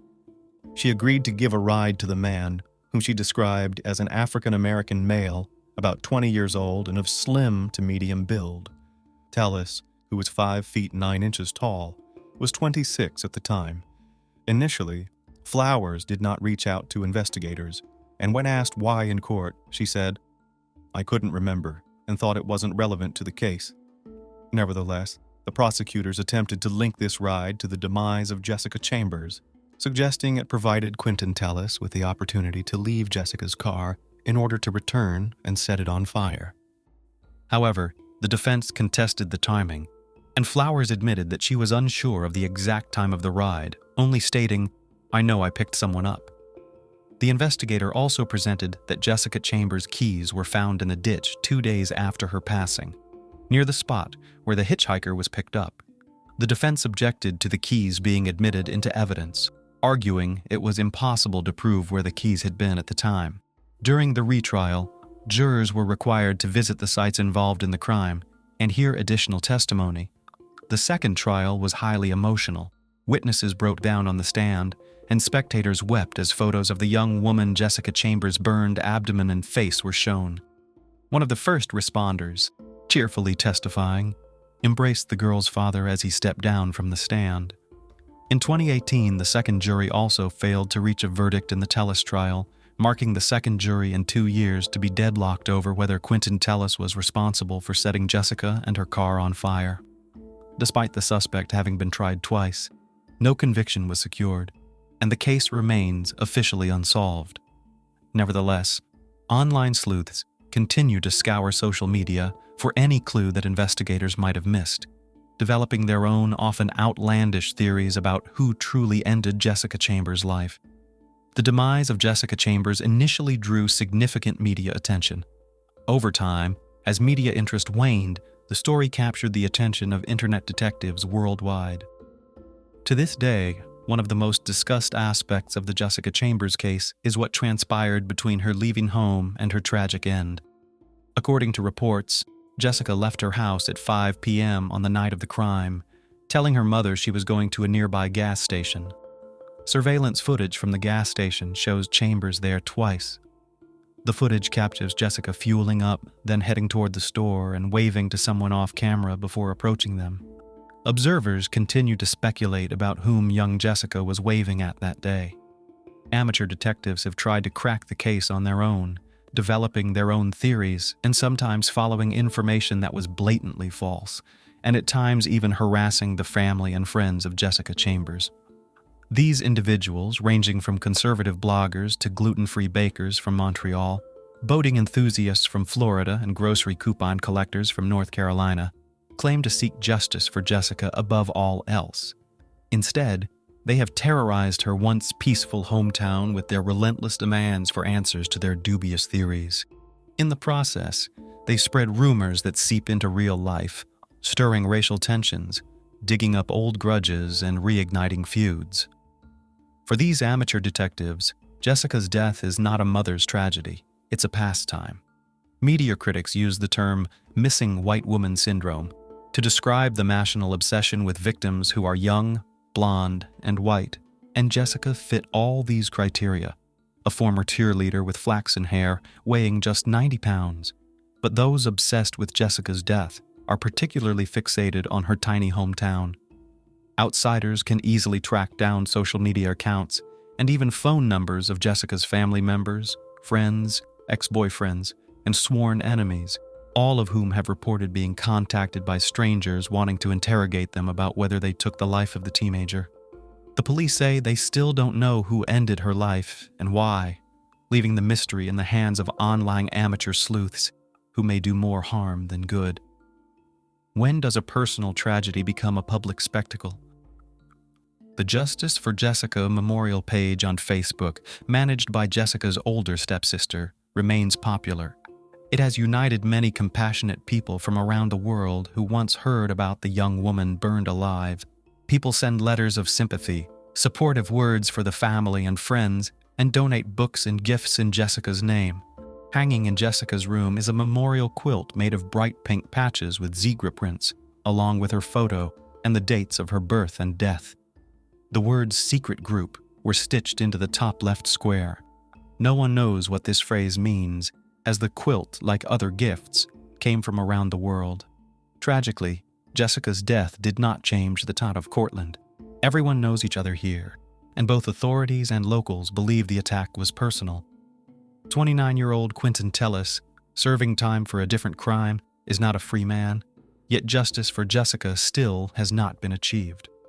Regrettably, Jessica's mother, Lisa, passed away on October 29, 2021, at the age of 52, without seeing justice served for her daughter. It remains uncertain whether there will be a third trial for the case of the young woman burned alive, after horrific events disrupted the quiet and unhurried lives of the residents of the tiny town of Maymay in the southern Philippines.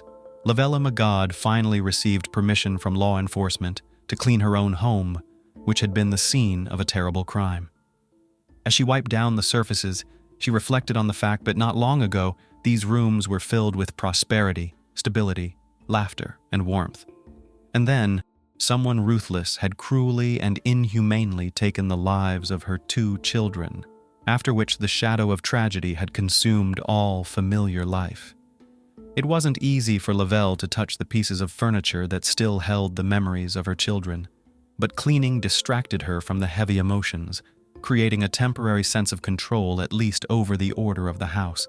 And she found in this control a temporary refuge from the emotional pain, because she also has an adopted daughter, Janice, who miraculously managed to survive the terrible massacre and for whom she must remain strong.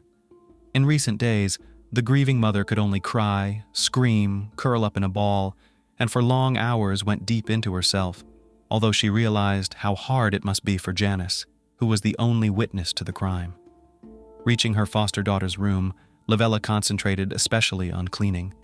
Suddenly, she found an ID card that definitely shouldn't have been in the girl's room. The ID belonged to a 17-year-old boy named Merlin. Lavella immediately went to the police station to report the find. The ID probably belongs to one of the 3 burglars that Janice had previously reported, she said.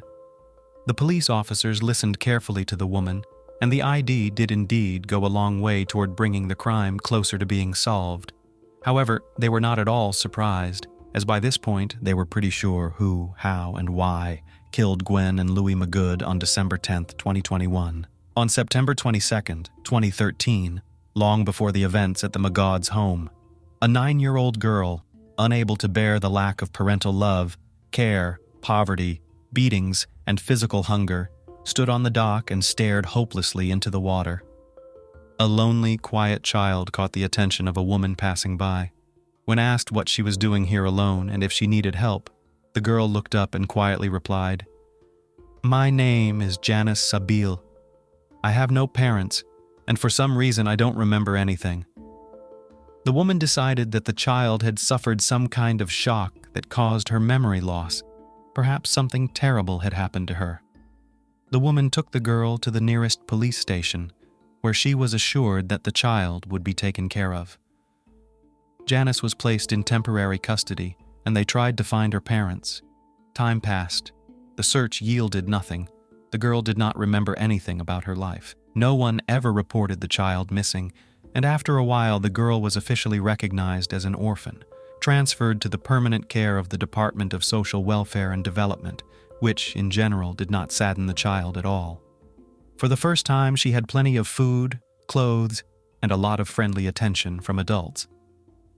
As it turned out, Janice did not lose her memory, but the defense mechanisms of the child's consciousness, having experienced so many traumatic events, pushed away the memories of family and home. Being an orphan meant staying in a new and better life. That's what she did. Even then, Janice had her first, not yet fully realized, experience of how to behave so that others would want to help you. Unfortunately, the events of 2013 were not a one-time ticket to a new life, but a mechanism for getting what she wanted. Cruz and Lavelle Magud were known to others as a well-meaning married couple. Cruz worked as a teacher at the local high school, while his wife ran an elementary school. The couple raised 2 wonderful children. Incredibly intelligent, 18-year-old Beauty Gwen participated in all extracurricular activities and was a member of the Girl Scouts. The girl dreamed of a career as a doctor and even, wanting to test herself, enrolled in her last year of high school in a preparatory medical school. 16-year-old Louis became the soul of any company in which he came. He easily made friends, was open, played guitar, sang, and painted. And all this young man showed extreme responsibility, liked to help everyone, and planned to achieve success in law. Parents were proud of their children, helped them in everything, and supported their plans and desires.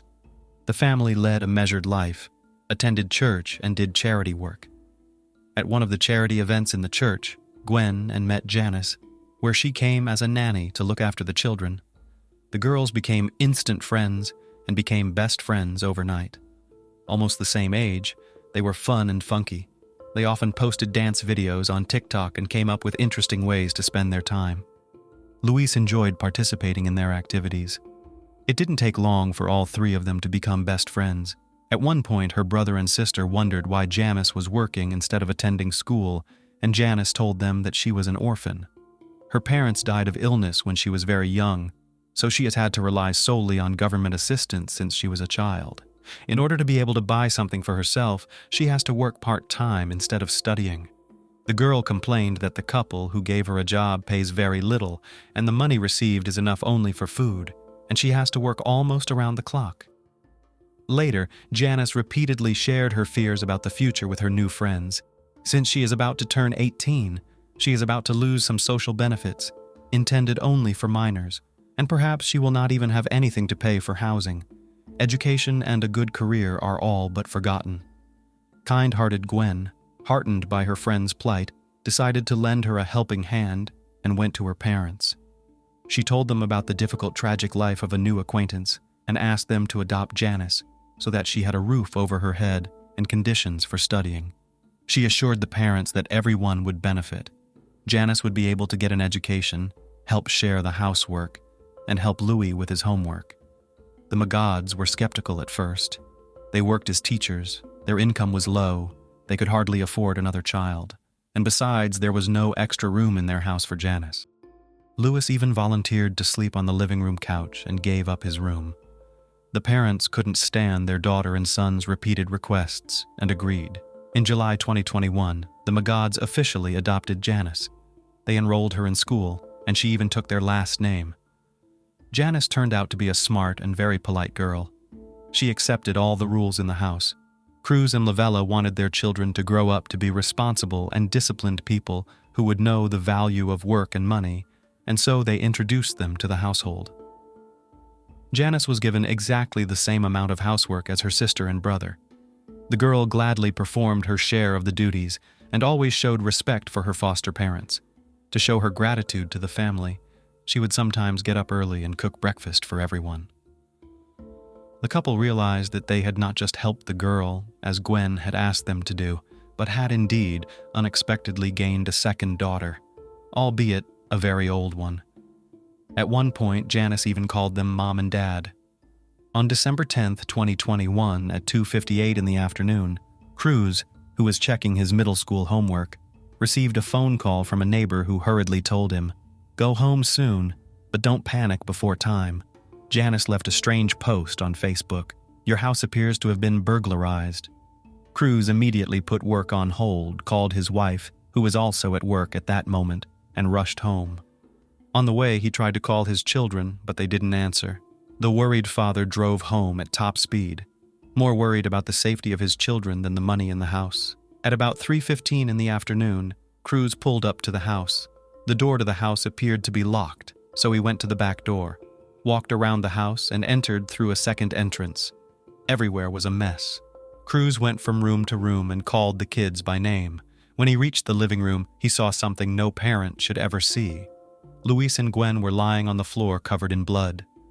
Luis lay in the living room with his hands tied behind his back, a towel stuffed in his mouth and scars all over his body. He found his eldest daughter, Gwen, not far from the bedroom door, her entire body covered in cuts and blood. They were most definitely dead.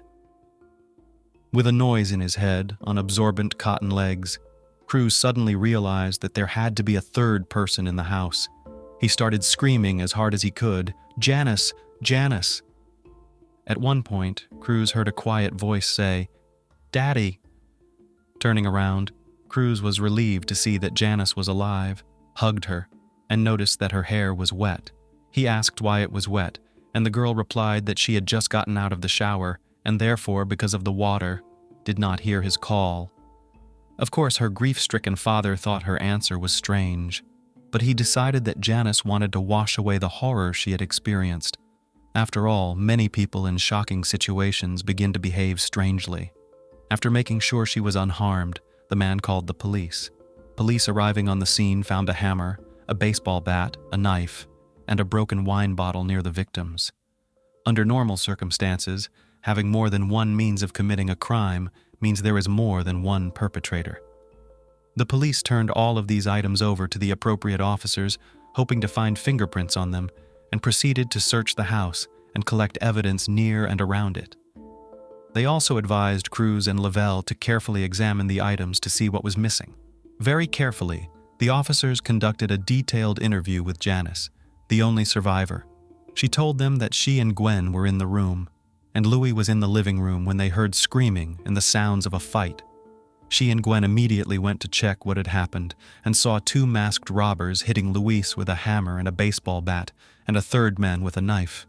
Terrified at what they saw, they gave themselves away with a muffled shriek. One of the thugs chased after Gwen. According to Janice, he didn't notice her. She took advantage of the moment, ran into the small bedroom, locked the door, and hid under the bed. There she lay in shock, not daring to move. When she came to her senses, she sent a text message asking for help to her mother, Lavelle, but her mother did not answer. She was afraid to call the police to avoid giving herself away by ringing or the sound of her voice, so 12 minutes after texting her mom, she wrote 2 messages for help on her Facebook page. "Help. There are strangers in my house. I can only hide in my room right now. I don't want to die." One of those messages was seen by a neighbor, who called Cruz. 3 days after the terrible event which struck all residents of the town with its unbearable cruelty, the Philippine police created a special investigative team, including the best staff and specialists.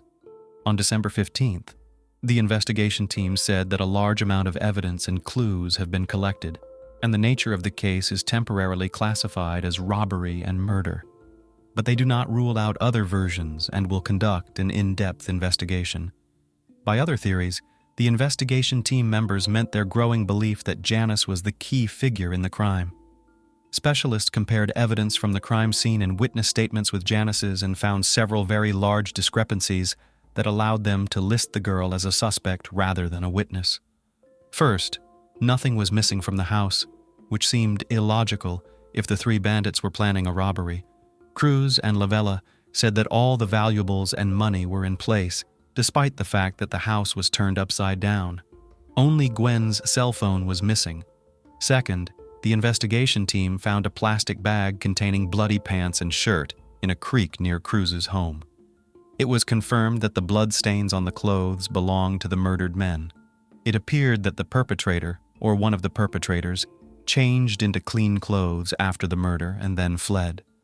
That is, he was unusually calm after committing the crime, indicating premeditation and planning. In a robbery that went wrong and ended in multiple murders, the perpetrator would likely have panicked and tried to get away as quickly as possible, rather than waste time searching for clean clothes and changing clothes, especially since the parents of the murdered men did not confirm that any articles of clothing were missing. And it is highly unlikely that the perpetrator would have thrown the bloody clothes into the stream behind the house. Moreover, there were signs at the scene that indicated an emotional crime, not a cold-blooded one. There were too many wounds and fractures found on the bodies of the brother and sister. Gwen even had one ear torn off. Most of the injuries were to her face. The autopsy took 2 full days. Such a scene seems more like anger venting for revenge or jealousy, rather than calculation. The perpetrator was clearly very angry. The nature of the crime clearly indicated a personal grudge killing.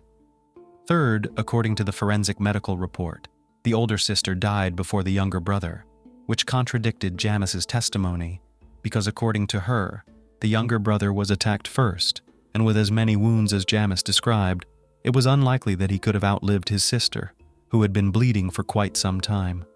Fourthly, the murder weapons were the property of the family. The perpetrators did not bring them with them. The hammer belonged to the head of the family, and he kept it in the laundry room drawer. Cruz was sure that only his eldest daughters Gwen and Janice knew where the hammer was kept.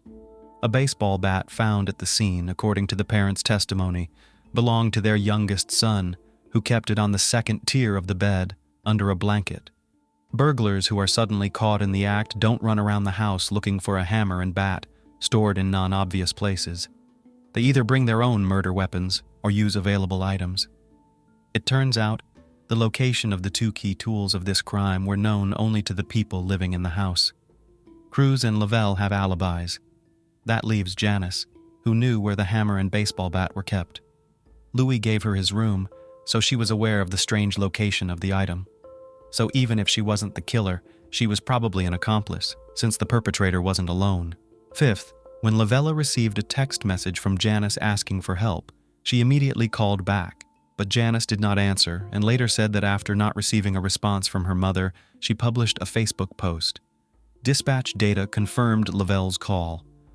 The Facebook post, quite long and with emoticons, somehow did not fit with the behavior of a person afraid to even move. Sixth, shock and panic could not explain taking a shower instead of calling the police. A person is usually most vulnerable in the shower, plus the water muffles the sounds of approaching footsteps. So why did Janice shower and wash her hair while she claimed she was afraid of the 3 unknown men, since they might not have left? If Janice had no doubt that the burglars were already gone and wasn't afraid to give herself away by making noises, then why didn't she call the police before taking a shower? Well, and most importantly, the autopsy revealed that Gwen and Louis passed away around 2 p.m., which meant Janice waited about 48 minutes to start texting her foster mom and waited an hour to post on Facebook. The room she hid in was ransacked. It seemed the perpetrators had scrutinized every corner of the small room, but hadn't noticed Janice. How could that be? By the time Lavelle entered the police station with Merlin's ID, the investigation team had already received the lab report. Janice's fingerprints had been found on the hammer and baseball bat used as the murder weapons. Of course, the implements could have had the prints of the people living in the house, but given the other inconsistencies, she was the prime suspect. Janice was brought to the station for formal questioning on December 18th. She was told about the ID she had found, the results of the forensic examination, and all the inconsistencies. Unexpectedly for the detectives, Janice immediately confessed to the crime. She revealed that she and Merlin had killed Gwen and Louise. Shortly after the confession, Janice and Merlin were arrested. Gwen's cell phone, the only missing item from the crime scene, was found in the young man's belongings. Both young men were charged with first-degree murder and sent to juvenile detention without bail. It is still unknown how Janice and Merlin met and what their relationship was. It is only known that Merlin was the same age as the girl and worked in the church, preparing everything necessary for church services. The young people were friends on Facebook. Having studied their correspondence, investigators learned that they planned to kill Gwen and Louise since December 1st. That is, 10 days before the tragedy. Cruz and Lavella were distraught and could hardly believe what was happening. Janice had always seemed so quiet and well-mannered. They kindly took her in and treated her like their own daughter, and their children loved the girl like a sister. Why? Why did she do such a thing? Why? Janice attributed it to envy of Gwen. A well-to-do family, loving parents, she resented why she never got what Gwen got effortlessly. In her opinion, the adoption was nothing more than cheap sympathy and a way for family members to validate themselves at the expense of her difficult life. I felt like a stray dog that had been picked up. If the Magods had known how Janice really felt, they would have tried to help her understand, but they didn't. Janice skillfully hid everything behind niceness, and she didn't make breakfast out of gratitude, but felt obliged to do so. Janice was very angry about all the housework the Magods made her do, believing them to be hypocrites and treating her like a servant rather than a daughter. As soon as the news of Janice's confession became known, there was an uproar in the town. All the residents could not believe that a 17-year-old orphan girl had committed such a brutal crime. People began to compare her to the heroine of the movie Orphan, because of which the number of adoptions had already dropped once. As the uproar continued to grow, the investigative team looked into Janice's past and found her mother and 2 younger brothers. Turns out, Janice wasn't an orphan. When she was very young, her family lived in great poverty. Her father gambled and spent all the family money on gambling. The family was almost constantly starving. In 2013, the girl ran away from home. Standing on that pier, she accepted the help of a concerned woman out of desperation. Having received food, care, and warmth, almost for the first time in her life, she realized that the best solution would be never to remember her parents and brothers again. Her family wasn't looking for her. The lack of an extra mouth only made their lives easier, and there was no money for searching. Perhaps her mother secretly hoped that her daughter was in better circumstances. Since then, Janice realized that pretending to be an orphan is profitable, so you can get sympathy, food, and clothes instead of hunger and beatings, and she can hardly be blamed for that conclusion. Since discovering the truth about the difficult childhood, the motive has become clearer. No one could have imagined the extent to which a traumatized and possibly mentally unstable child would be adopted by the Magad family. In telling Gwen about her difficult life and the imminent lack of payments and housing, Janice had absolutely counted on an invitation to stay at her friend's house. She was used to playing on sympathy, was ready to pay for cleaning and looking after Louis, but the girl hardly expected that the Magad family would go so far as to adopt. It opened up numerous childhood traumas. All her time in the Magad family had been spent observing the normal lives of other children, longing for such a life, feeling her own inferiority, abandonment, and carefully constructed psychological defense mechanisms. She was used to surviving and knew well how to do it. And suddenly, she had it all. Everything she'd ever dreamed of. Having never seen enough care and love from her relatives, she didn't know how to accept such care and didn't understand how one could feel well-being. In her new family, it became difficult for her to accept kindness as something natural. She was constantly looking for a catch. She experienced the usual fear for the future but did not find it reflected in reality. The care and love her adopted daughter received was filtered through her own experiences and emotional wounds. Instead of reassurance, Janice felt tension. She didn't know how to be a daughter, but she knew how to be a hired worker. With the allotted amount of tasks, she explained to herself what was happening. What this house really wanted was a free worker, not a daughter. Everyone was just playing noble and reveling in their charity. Tension began to turn into hatred and a desire for revenge for being treated like a picked-up stray dog. The better the family treated Janice, the more resentment grew in her heart of hearts. She felt like a stranger and was jealous of Lavelle and Gwen. The more love Lavella showed her daughters, the more jealousy Janice felt. Unable to deal with such emotions, love and care turned into a source of fear and hatred. She experienced rage and frustration, feeling even more inferior and misunderstood. This distorted perception became a breeding ground for a desire for revenge against those who she felt had simply taken advantage of her trust. Numerous studies of child psychology emphasize the importance of psychological support for children who have experienced difficult periods and emotional trauma, especially in the adoption process. But unfortunately, no one guessed about Janice's past and the emotional traumas she had experienced.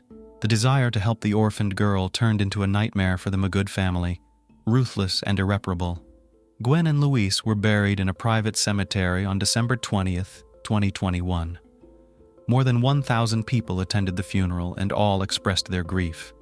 Janice and Merlin were tried separately, but the young men received identical sentences, 32 years in prison without the possibility of parole. When they get out of prison, they will be in their 50s and still have a whole life ahead of them that Gwen, Louise, Cruz, and Lavelle will now not have. A horrific crime has shattered the Magad family forever. Their act of kindness has been rewarded in the most horrific way imaginable. After surviving the horror, it's very difficult to remain kind and strong, but Cruz and Lavella succeeded. In August 2022, the couple opened a restaurant in honor of their fallen children that serves their favorite dishes. The couple are undergoing psychotherapy and plan to use their business to keep the memory of Gwen and Louise alive.